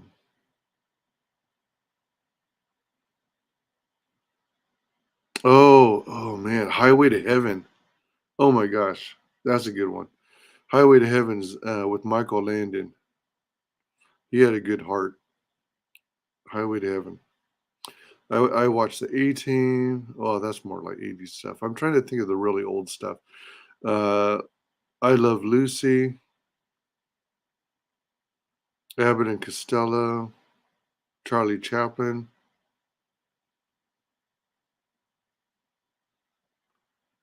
Watch watch a lot of westerns. Yeah, maybe those are all topics I could probably do videos on. Come to think of it, I probably should. Definitely, most definitely, I agree. Objectively speaking, as a '90s baby, there's just some spirit that has been lost throughout time that resides in the past that I still feel when I look back on old school VHS videos of the '90s and '80s. Oh man, I so miss the '80s when it comes to entertainment. So much fun stuff. I consider myself, looking back on it, I consider myself extremely lucky to have experienced the '80s. We had the best cartoons. Uh, hey, Deep Lord Colostomus, how are you, lol? I was born in '92, so definitely I would say, by the time I was 10, I was around the 2000. Definitely remember the Twin Towers falling, but there was heavy influence of '80s and '90s media. Oh man, '80s kicked ass, early '90s kicked ass, and I think around mid '90s, mid late '90s, things started going downhill. All right. Anyway, I better get back to the movie. Boy, talking about a tangent. Oh my gosh. All right. So back to the back to the movie. All right, we are at timestamp 1644. So let me put that. Everybody, feel free to continue chit chatting. Welcome, welcome, everyone who's just joining. I'm just here trying to stay warm with an interior temperature of 55 degrees. And, oh, jeez. Part of me wants me to make a fresh cup of coffee so it's hot. But at the same time, it's just going to cool off so fast. Maybe I need to use, maybe instead of using my metal goblet, I should be using a ceramic mug. Oh, you know what I should have been using? Cheap dip. My 64-ounce coffee mug. What the hell? That's what I should have been using all this time because it retains heat and keeps it hot for long periods of time. Yeah, it's 20 degrees outside. I'm not sure how warm it is inside, but I feel pretty good. I love the cold. Well, I, oh man, I'm originally from California, so I'm used to temperatures of low to mid 70s year round. And the coldest it ever got was usually upper 50s, 60s, maybe at most. And during winters, my part of California, Northern California, didn't have snow, so it would just rain. We'd get showers. So Do you need to build yourself a rocket stove engine, my friend? uh, I don't know. I'm starting to think maybe I do.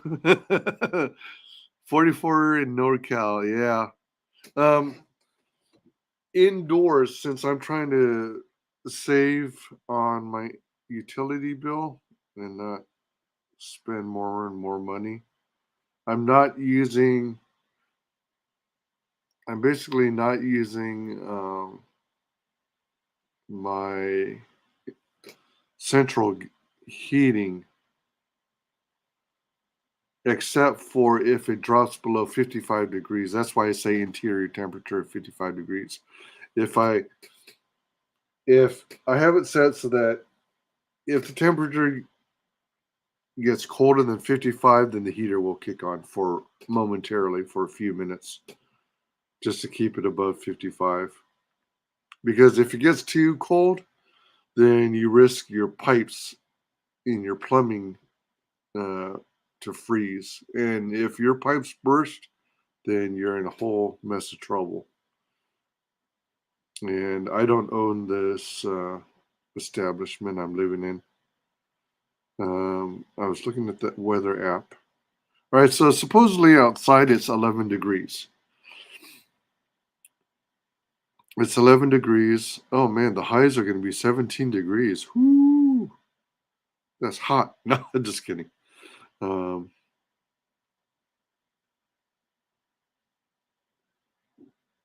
Excuse me. Hmm.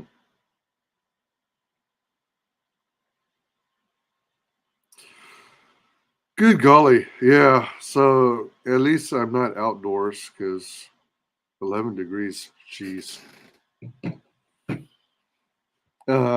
Earlier, before I started the movie, after I got off for work, but before I started the movie, I went to do a Taco Bell run, and um, oh man, it's chilly. Ooh. Oh man, I might have to start wearing gloves just going to and from my car or something. I don't know. Um,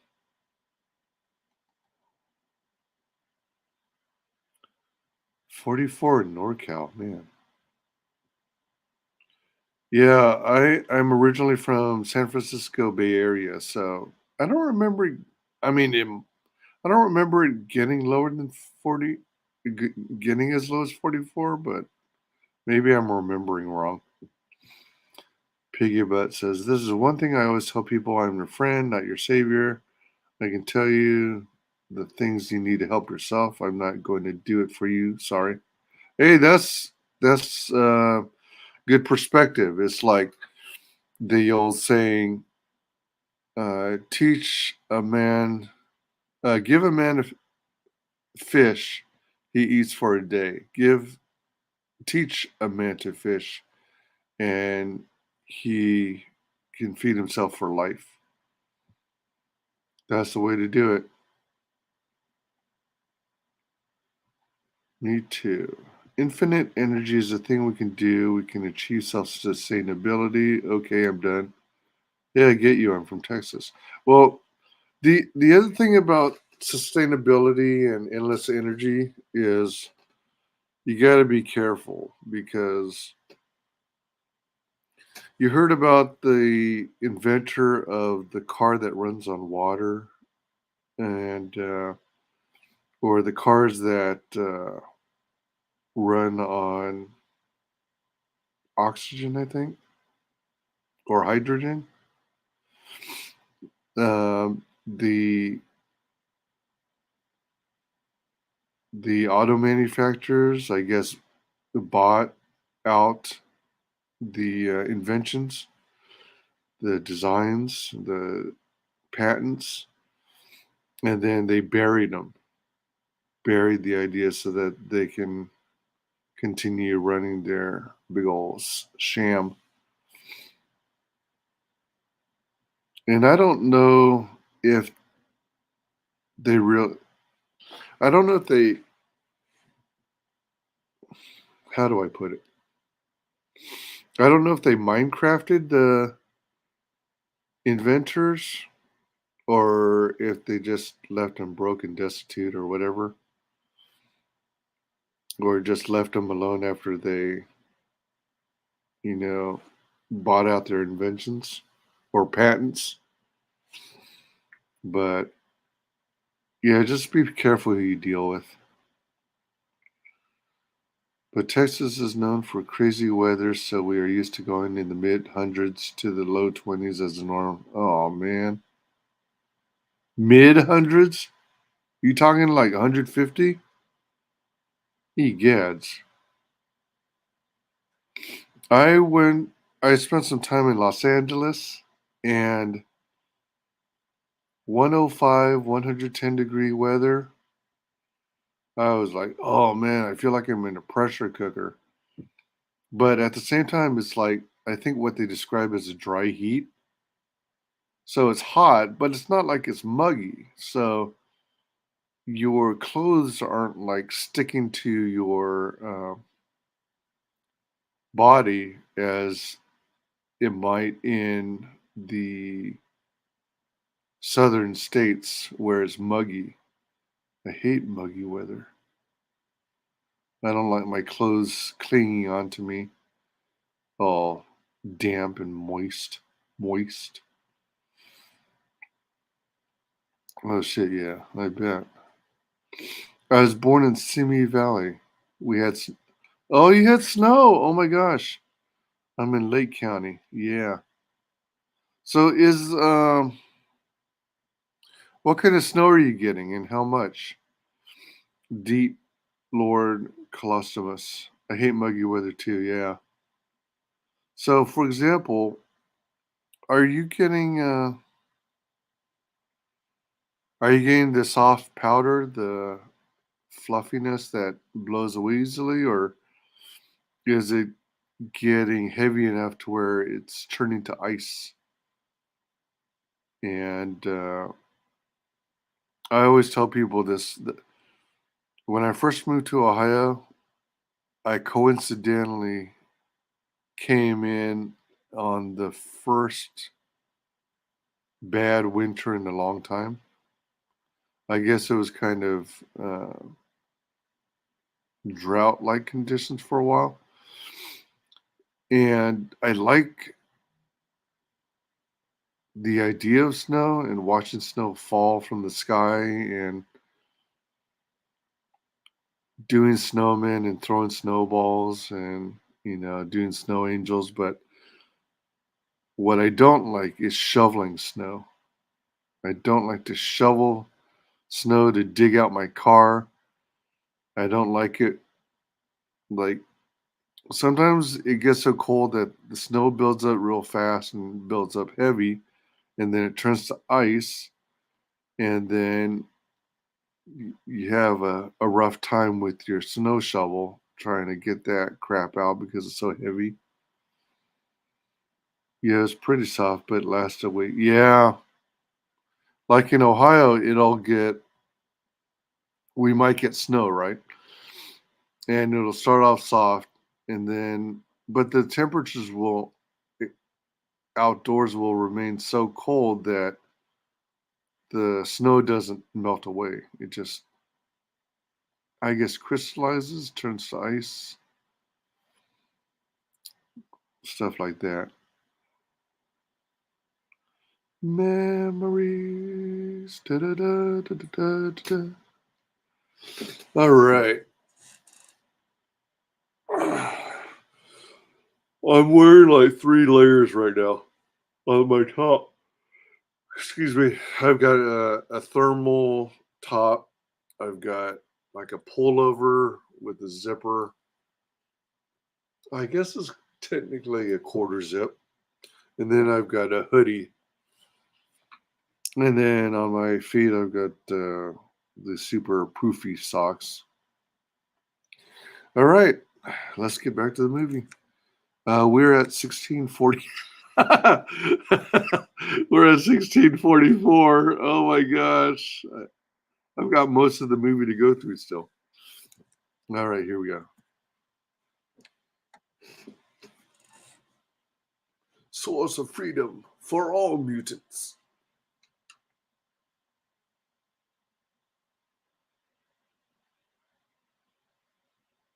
The cure for mutations.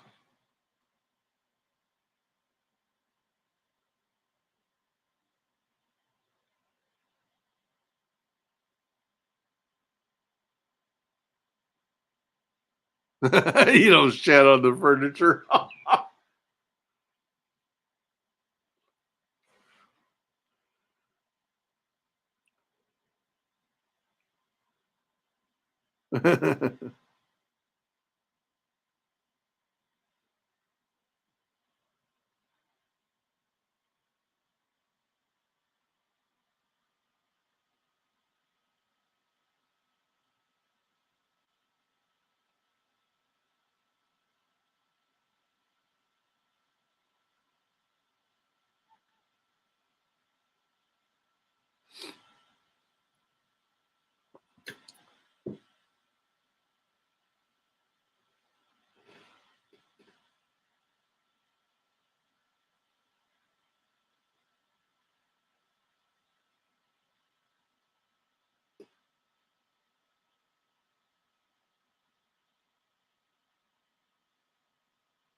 This huge guy was gonna sit on the bench and it looked like he was gonna sit on top of people, but he shrunk.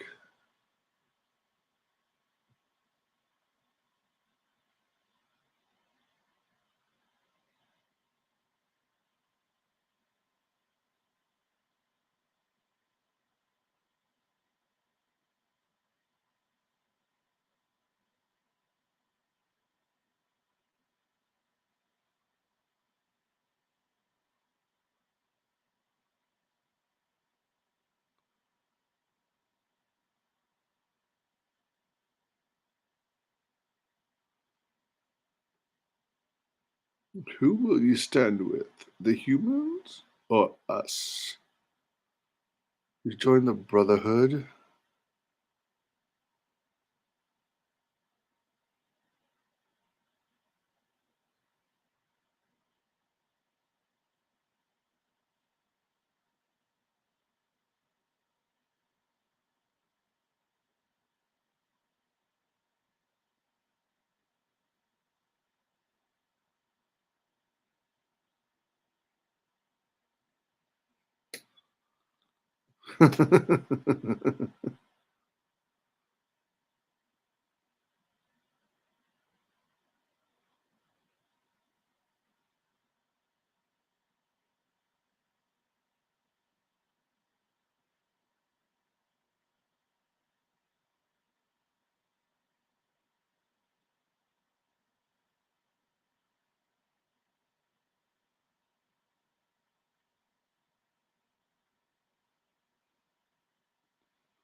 You can sense other mutants and their powers. Can you locate one for me?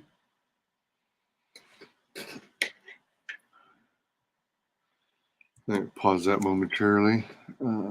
Heat muggy with it too. That's sweet. I have a small USB heater if I need it. Nice.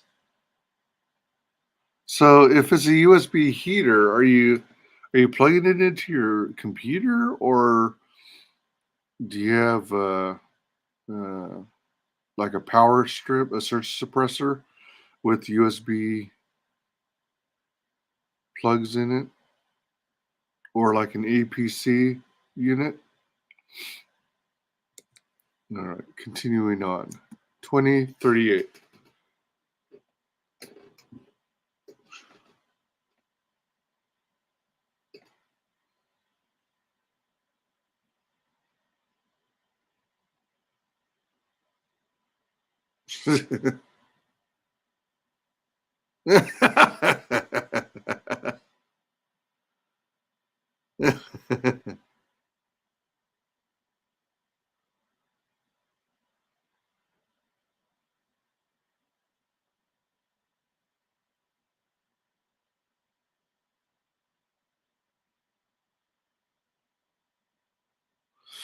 Rebecca Romaine Stamos as Mystique.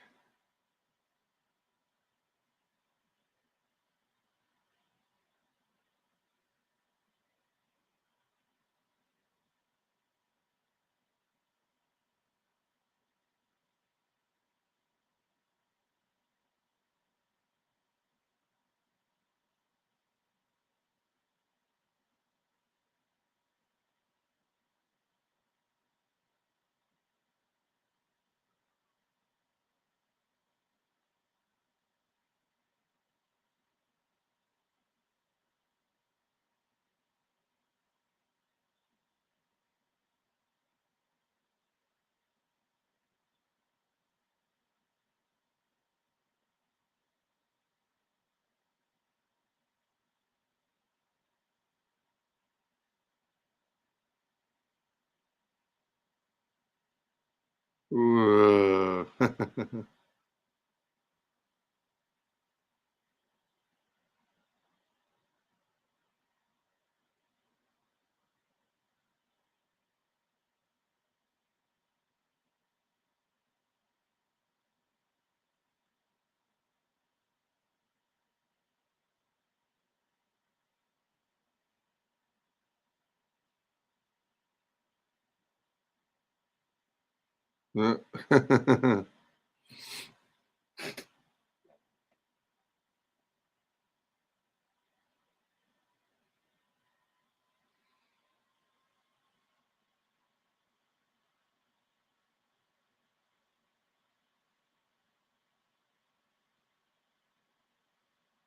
Cyclops. What kind of motorcycle was that? Uh, was that a Triumph? I'm not sure.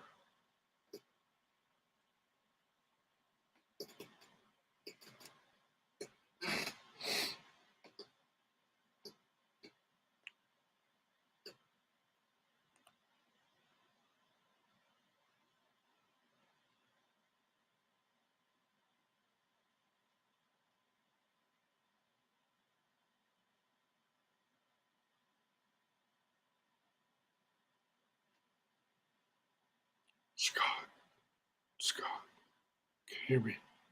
Scott, Scott.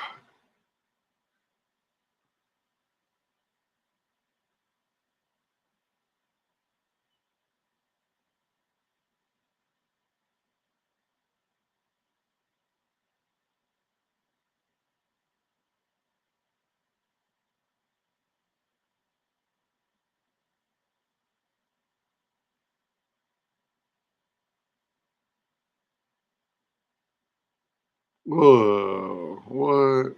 Like a sinkhole?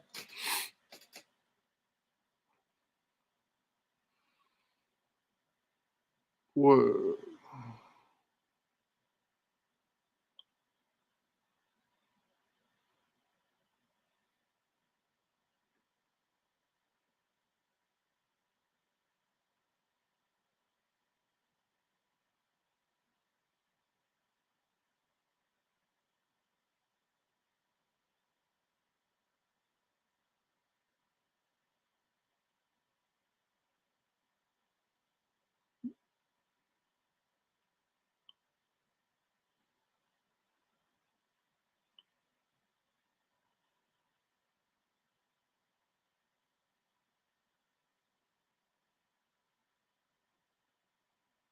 Jean Grey's back.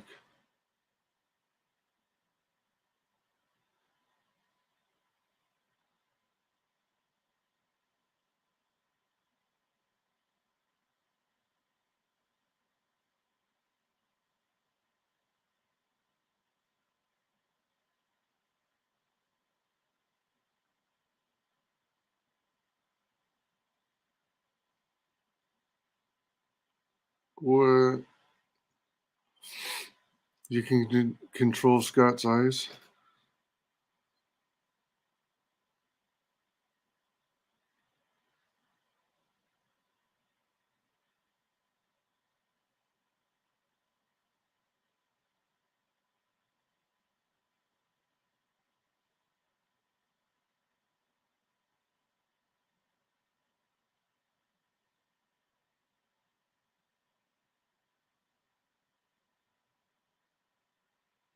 No. Uh-uh.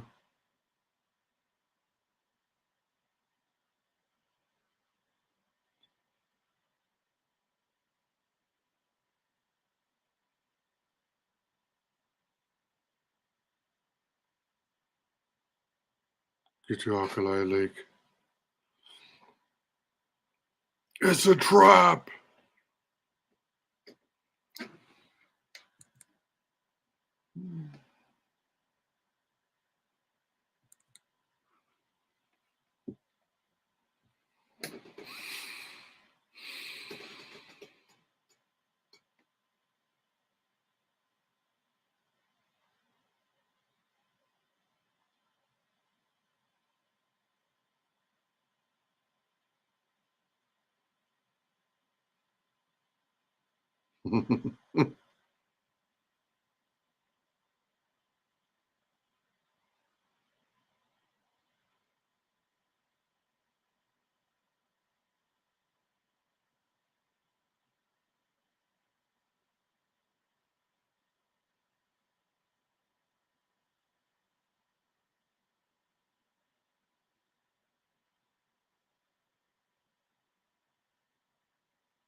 Rocks are floating in midair.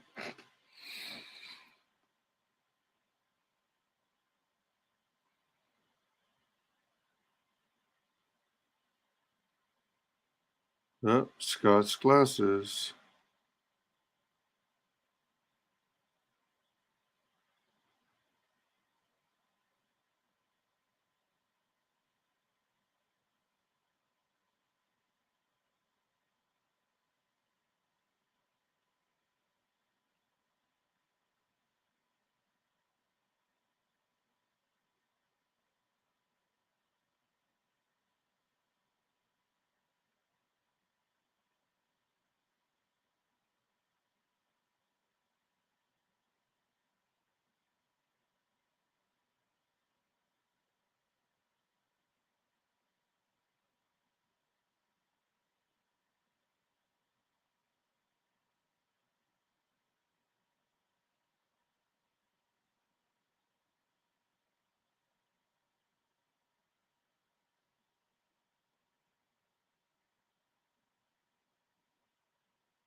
An angel takes flight.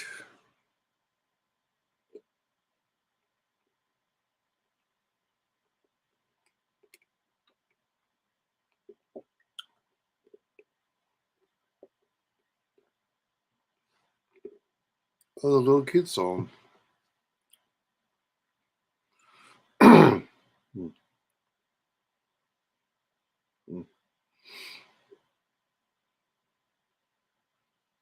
Oh, damn.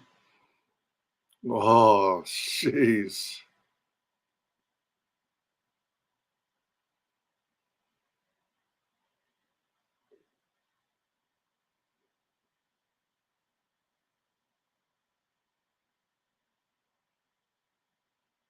Oh, jeez.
Jug- Juggernaut.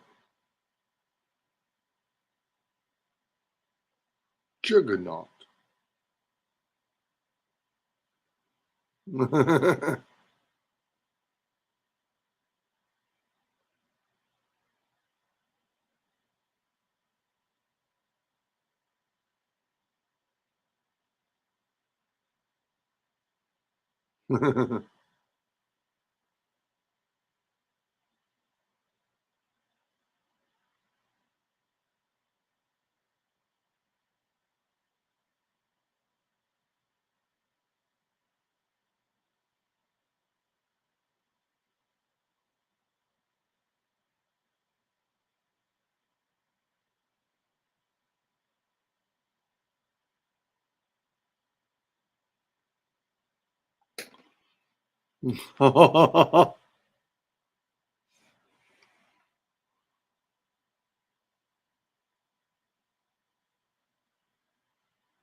A bandit.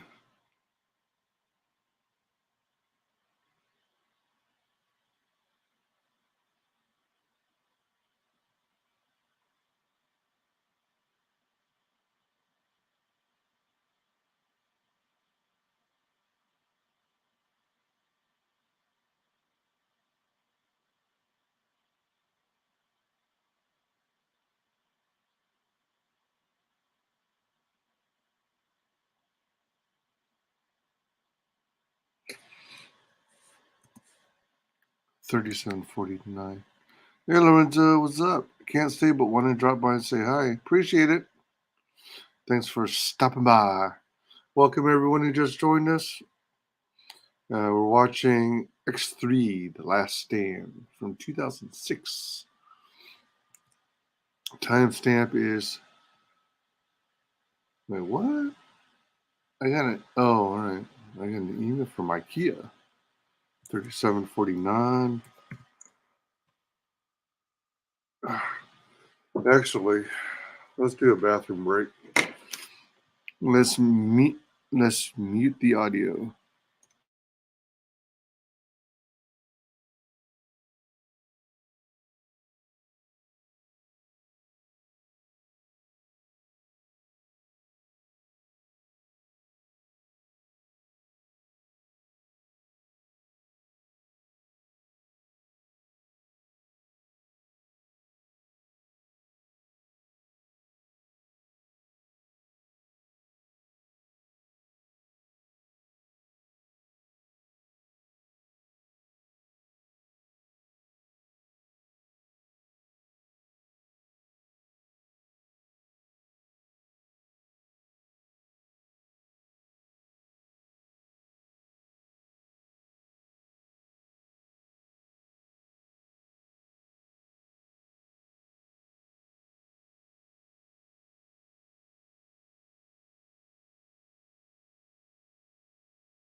All right, we're back.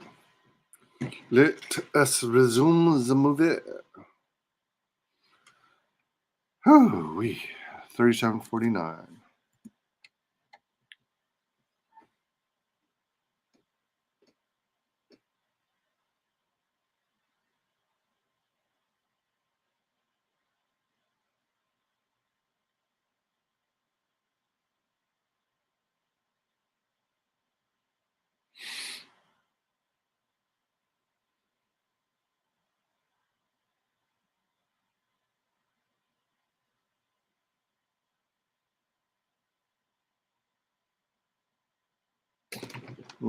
Shit.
Wolverine and Jean getting it on.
Oh, sheep dip.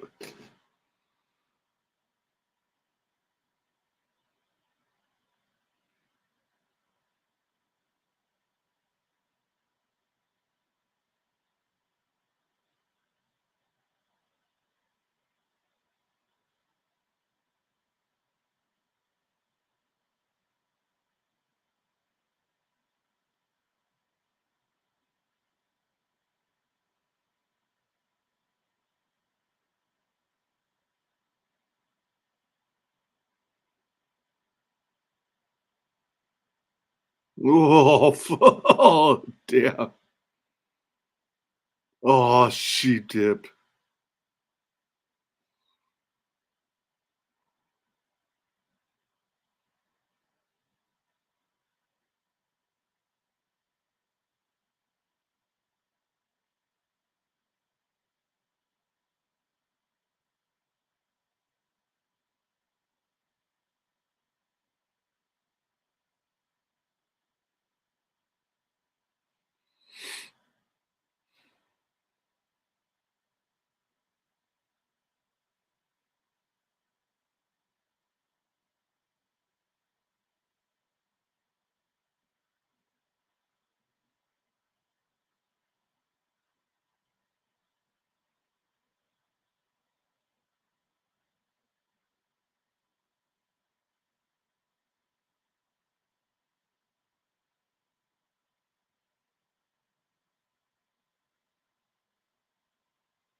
I think that's Juggernaut.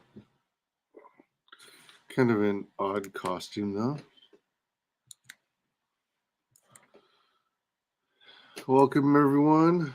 We're watching X3, The Last Stand. We're at timestamp 44 minutes and 55 seconds.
I guess it is supposed to be Juggernaut.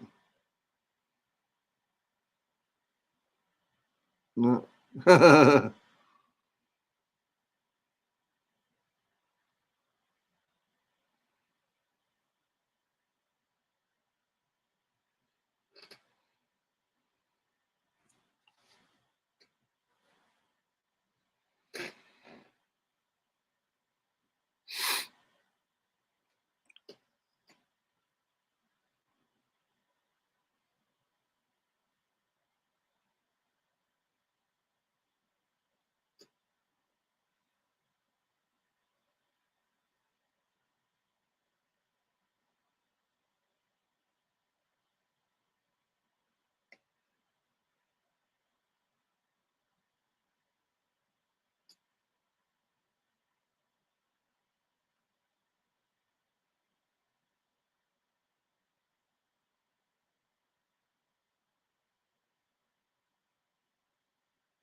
No, not Professor X.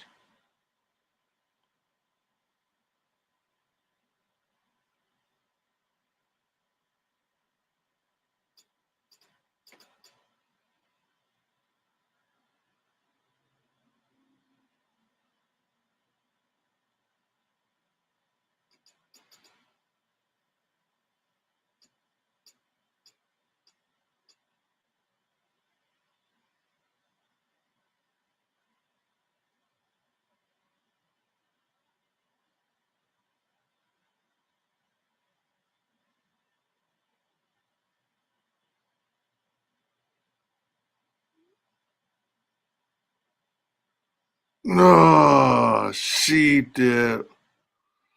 Blue Charles Xavier away. That's insane.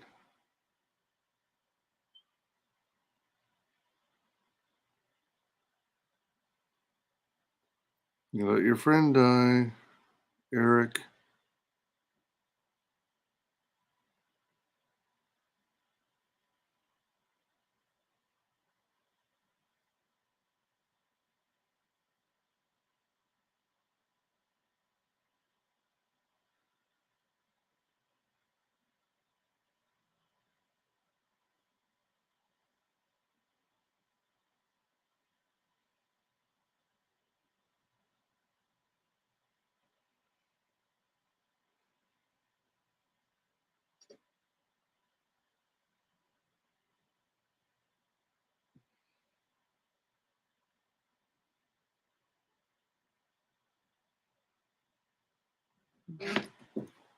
I think the Storm should have been able to put up a better fight.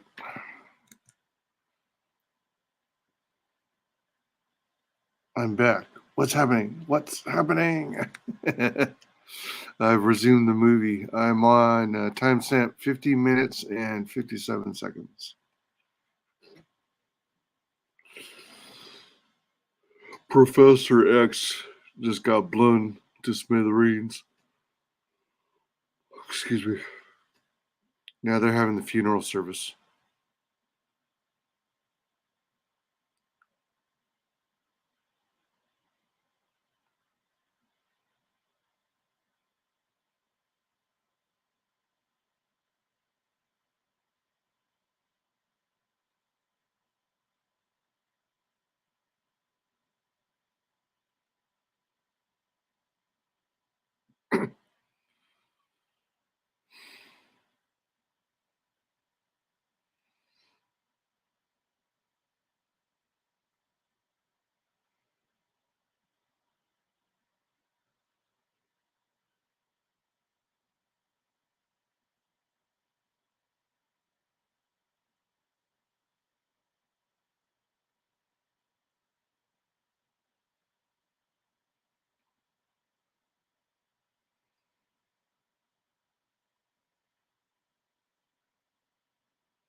Rogue's always catching Bobby at the wrong time.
Marie.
I thought Storm was gonna run it.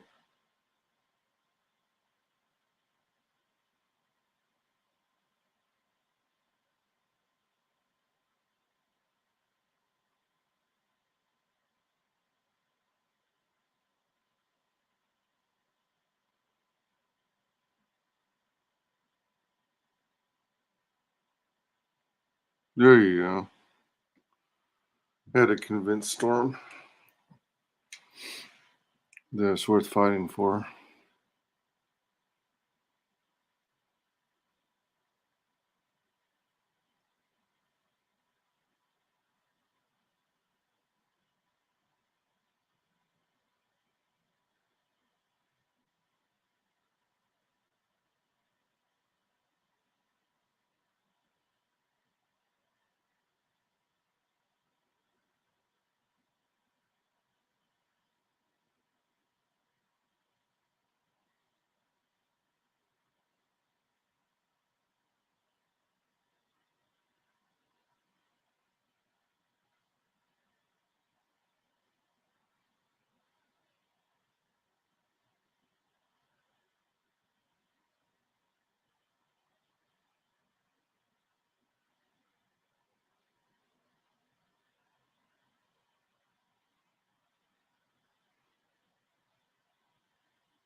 We don't need a cure. We don't need a cure.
Magneto threat issued.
Timestamp 1 hour 4 minutes.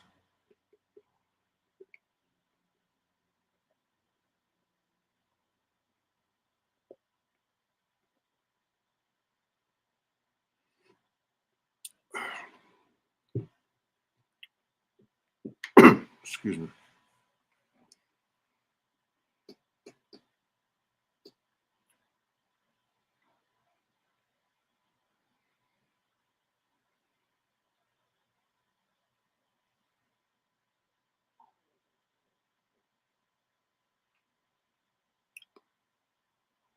Those are weird, like spiral cut needles, kind of.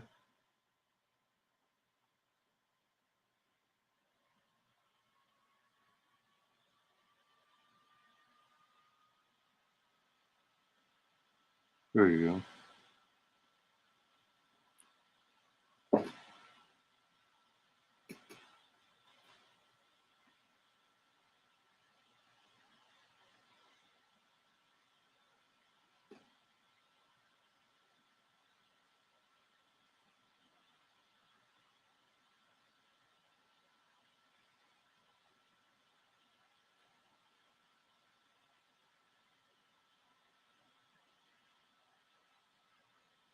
Is that the same one or another one?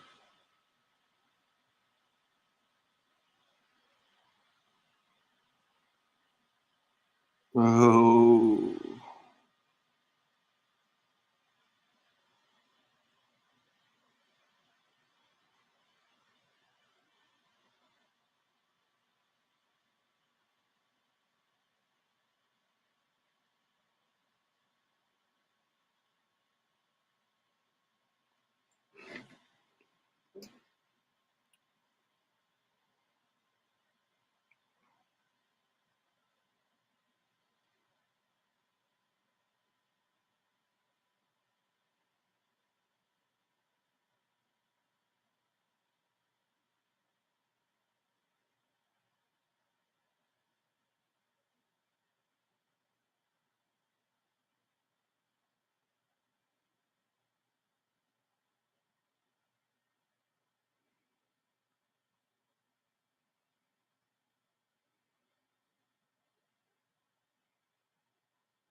Oh shit. Yeah, there we go.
Government swarming in on the camp.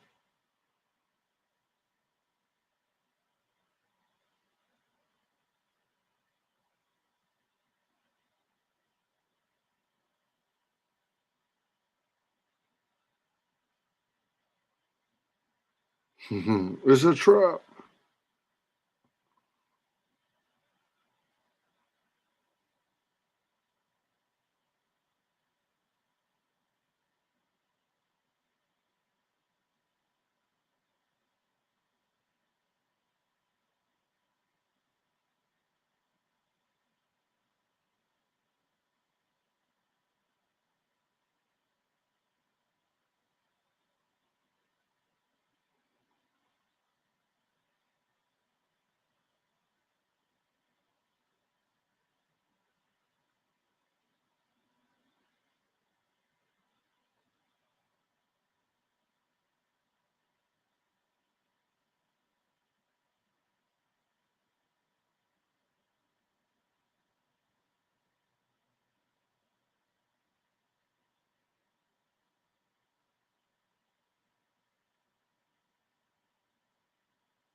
Are you ready to do what you need to do when the time comes?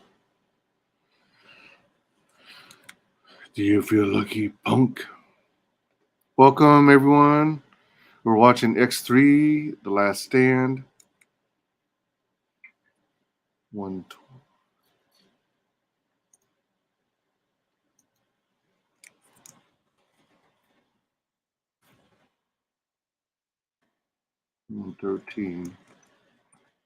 is the timestamp.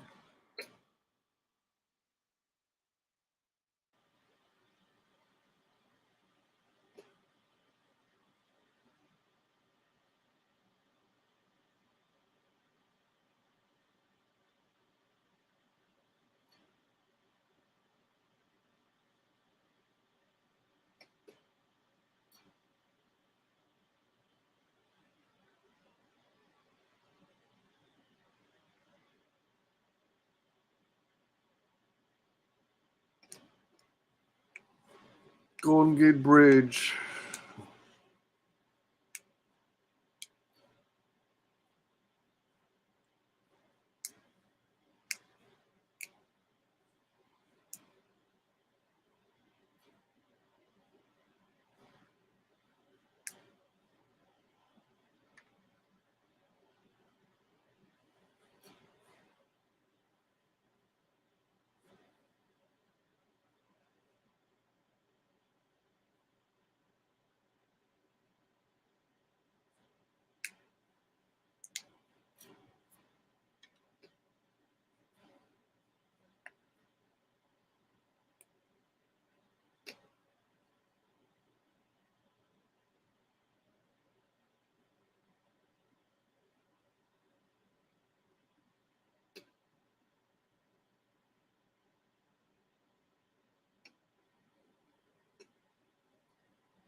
Moving the Golden Gate Bridge.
Here comes Storm.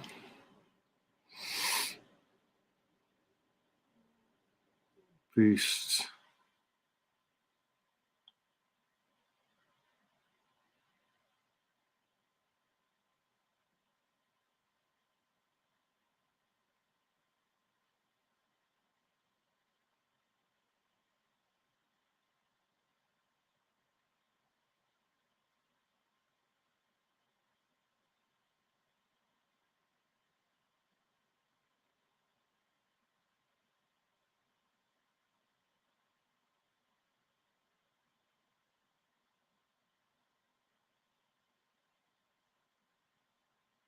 Traitors to their own cause.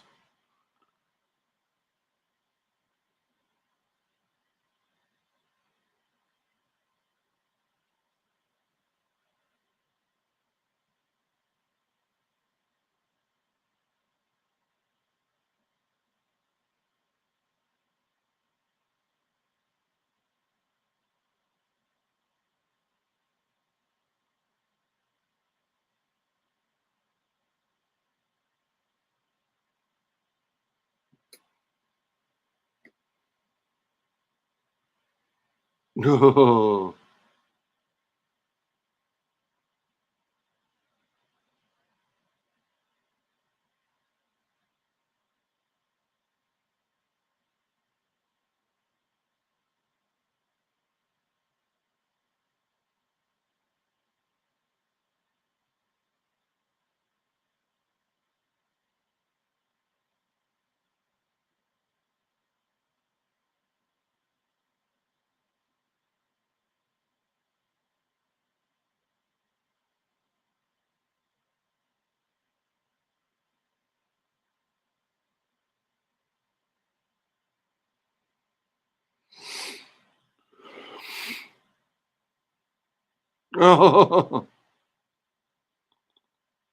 Oh.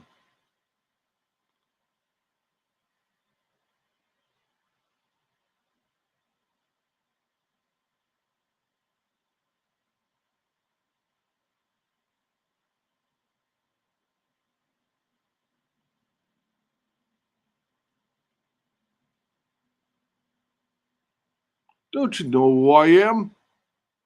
I'm Juggernaut, bitch.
One storm. Oh yeah.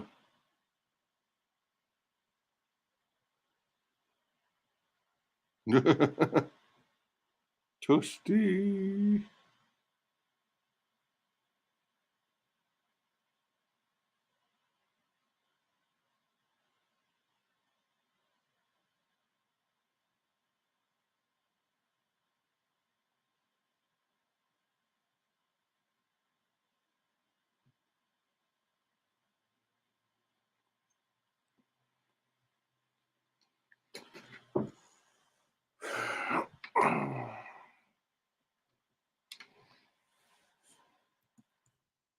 One 25.53. Hey, Hockey, how's it going?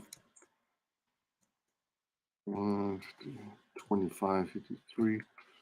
Take a short break.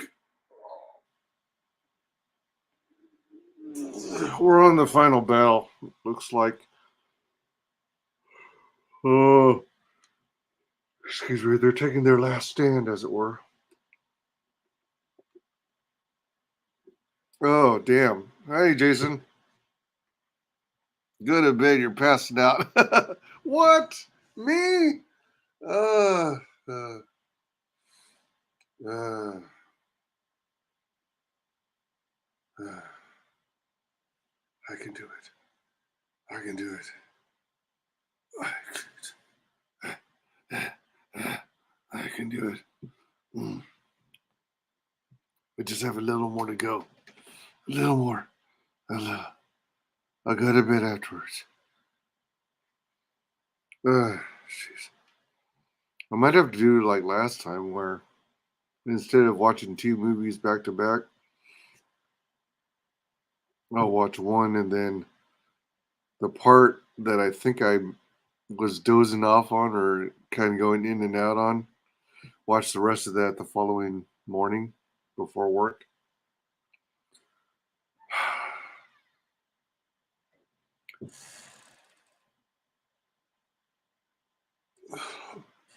I think there's something like another 20 minutes or so of the film left.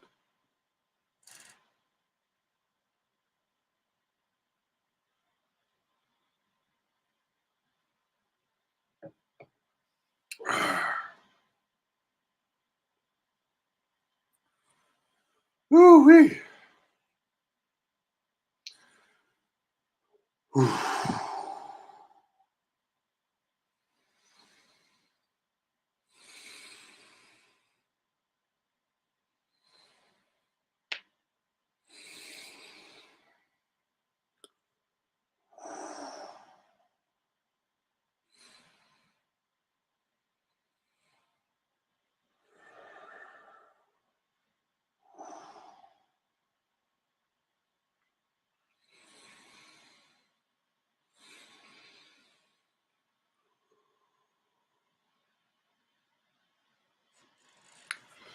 Oh, all right.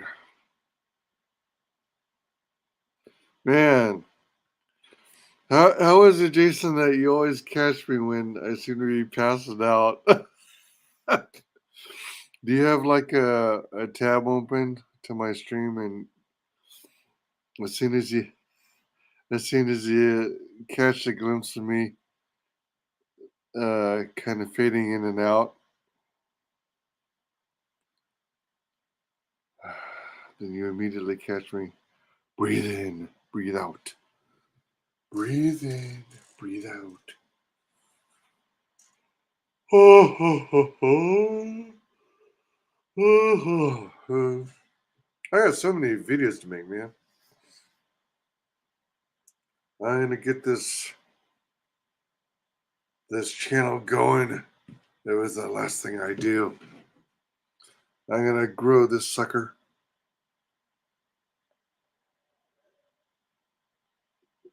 Because I'm a grower, not a shower.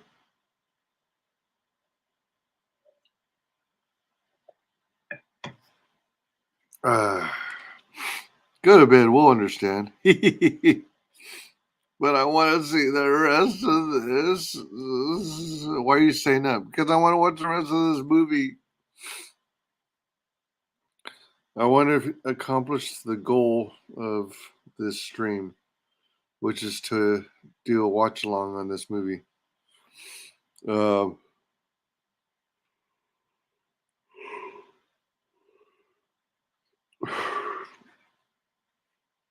it's called X3, which is basically the third X-Men movie from Fox or yeah, 20th Century Fox. X3, The Last Stand, where they have Dark Phoenix. Um,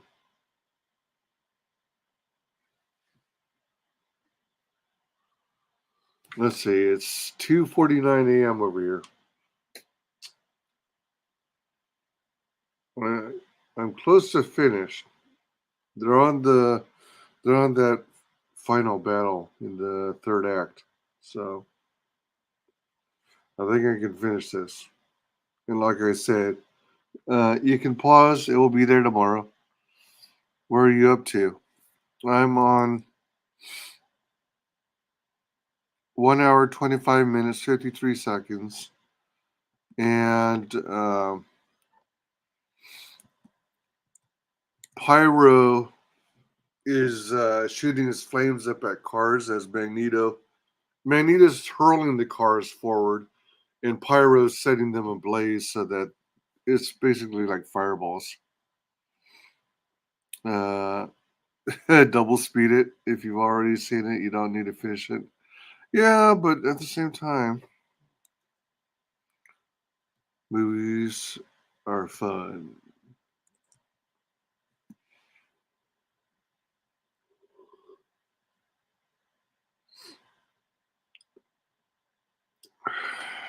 Let me see something. I think this has the ability. Okay, there's 18 minutes left of the movie. I should be able to do that.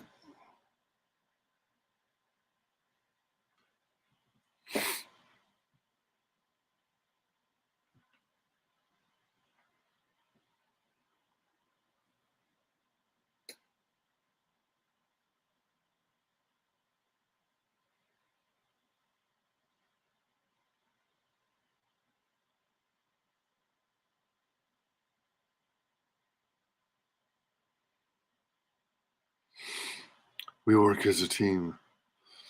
Best defense is a good offense.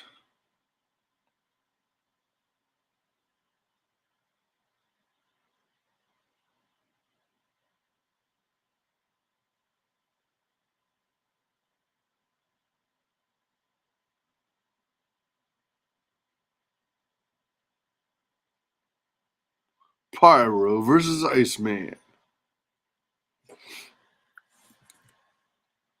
18 minutes of double speed is only 9 minutes. Do it.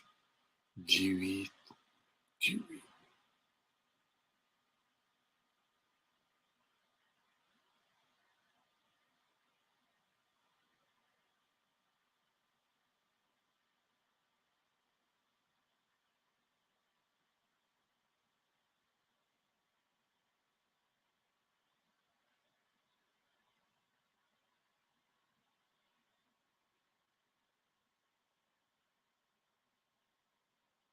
Cloud cover.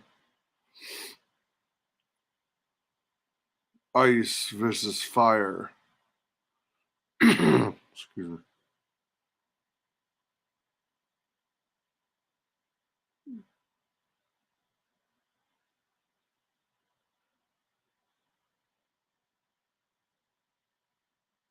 There you go. Freeze his arms.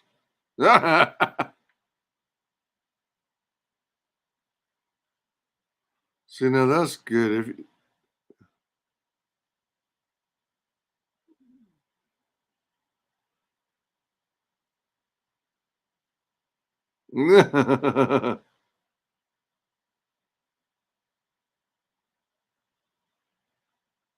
you never learn, do you?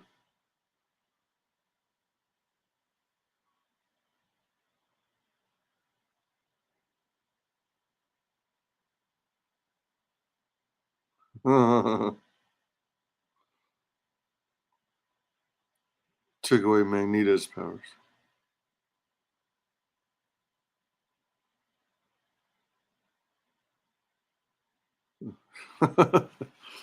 They took 4 syringes to slow down Magneto.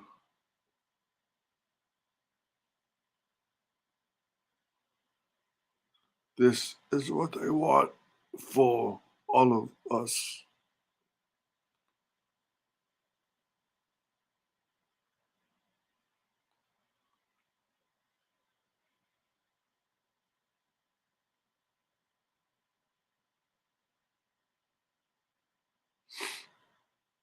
It's over, Jean.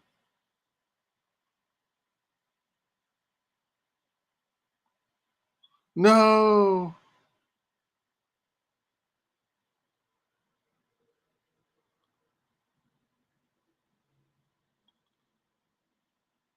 Stupid human army.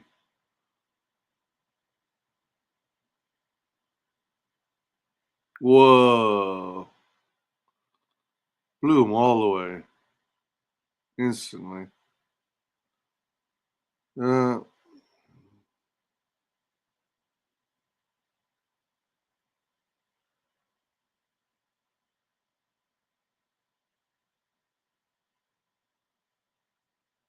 no doubt. Run for your lives, literally.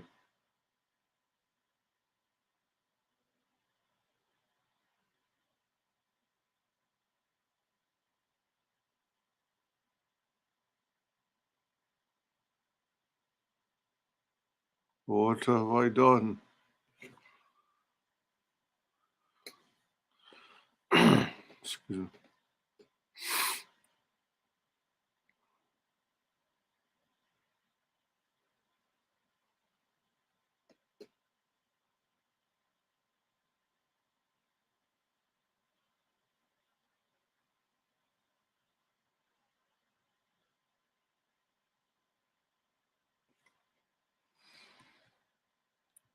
Total destruction. Oh! Members of the Brotherhood. Oh, military. I'm going to bed. Later, wise. Hey, take it easy, Jason. Good night. Good night, good night, good night. Whoa, everyone is dust. Ashes to ashes, dust, dust. Blew me away.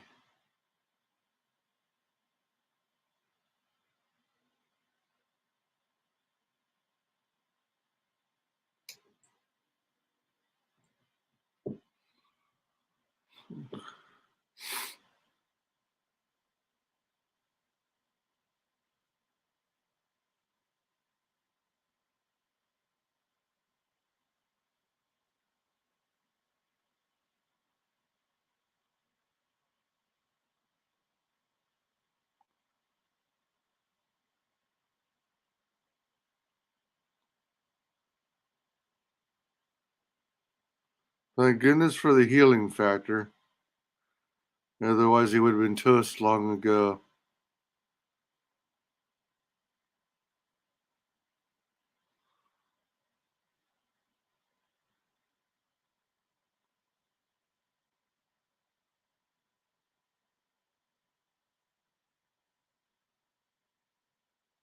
Not for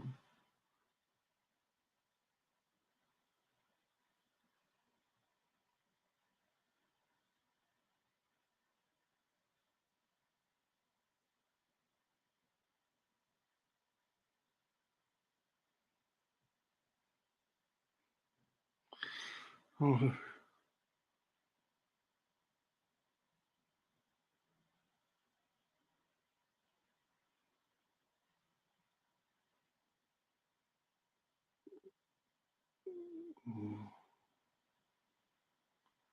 all that water falling from the sky. Oh, all that debris, all that water.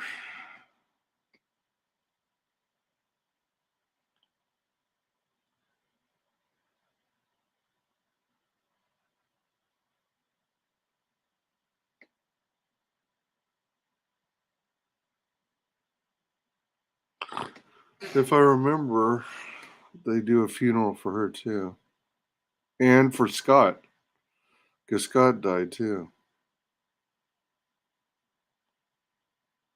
That's kind of a neat effect. Rain uh, crossing past the moonlight. Jean Grey, Scott Summers. Yep, they joined Professor X.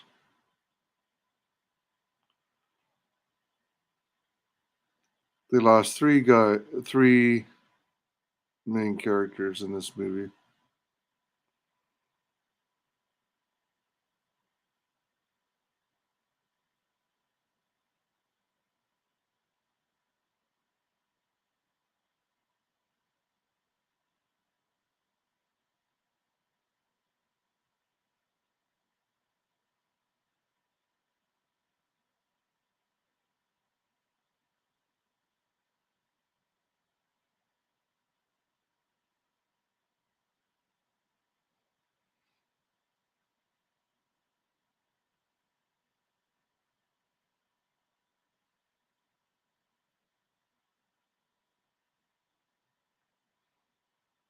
She wait. So she did get it done. She did get the shot to remove her powers.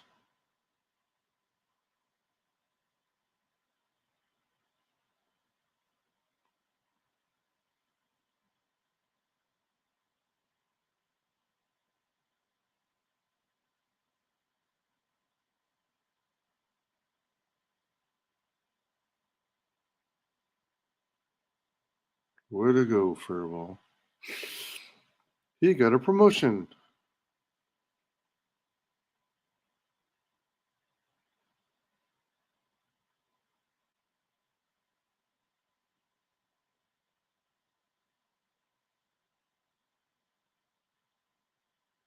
Whoa, that place is huge. Has it always been that huge, or did they expand it?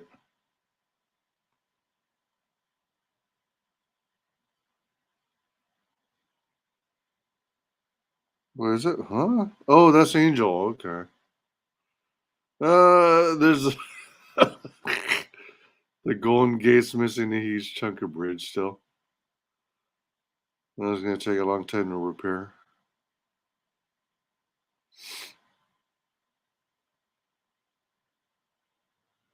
Oh, the old folks park.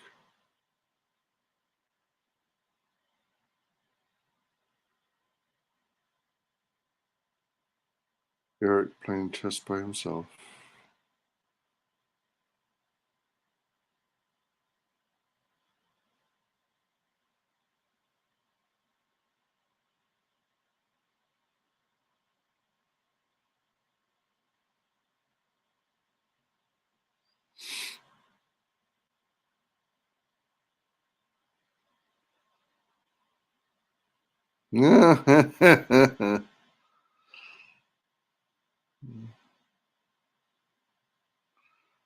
Looks like Magneto might have a chance to get his powers back.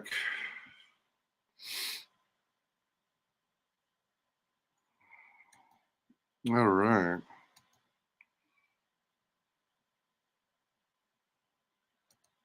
So that's the end of that. Oh my gosh, Mermaid Messiah. Just saying hi before bed soon. Love you, Wise. Love you too, Mermaid. Miss the grocery shopping videos. There will be more. There will be many more. I'm just kind of revamping the channel. I'm going to create more content. Uh, I'm actually, I don't know if you're. I don't know if you're being sarcastic or not about the grocery shopping videos, but hey, I still like doing them. Um, but I'm going to be bringing back a lot of videos. Plus, I mean, a lot of streams. Plus, bringing back a bunch of new content. Plus, I'm also going to try doing. I'm going to start doing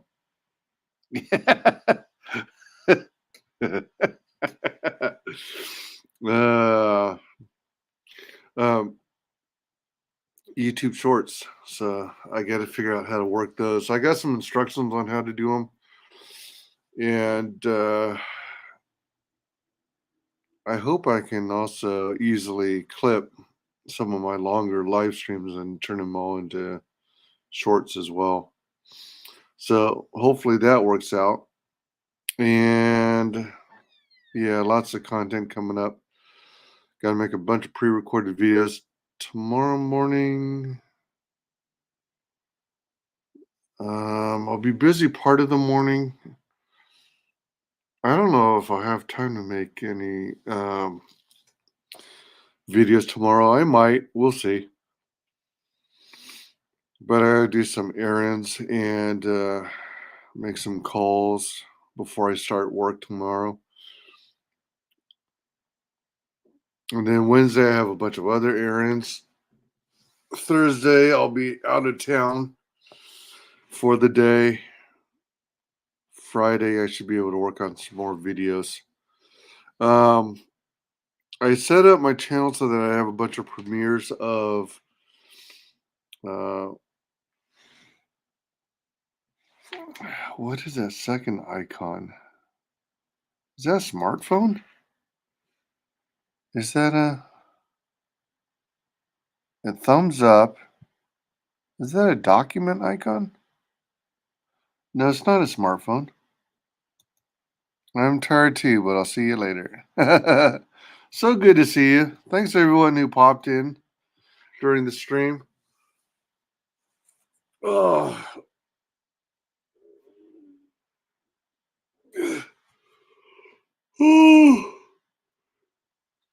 for those of who missed the earlier part of the stream, I got off on a giant tangent because I was chatting with someone in chat. What was his name? Piggy Butt. Piggy Butt. Talking about, we had a discussion on everything from renewable energy to unlimited power to um, poetry to dreams to the Mandela effect. It was quite a varied and wild conversation. Um, if you're interested, check it out. It was earlier in the stream. I think I was only about 15 minutes into the movie when I got sidetracked and we started talking about all that stuff. So it took a while before I finally got back. Oh, excuse me. Before I finally got back on track and resumed the movie. That's why I'm ending so late. All right. I guess I better call it. It's 3:07 a.m. right now. Let me see. I bet you it's still 55 degrees indoors. Yep. 55 indoors. Let me see what. Oh, it's 10 degrees outside, so it dropped 1 degree since I last checked. The highs today are going to be 17 degrees. The lows are going to be 8 degrees. All right. 8 degrees of separation. All right. Well, thank you all for joining me. I hope you had some kind of fun. uh, I wish you all the best. Have a good evening, morning, afternoon. And we'll see you on the next video or stream. Take care. Bye.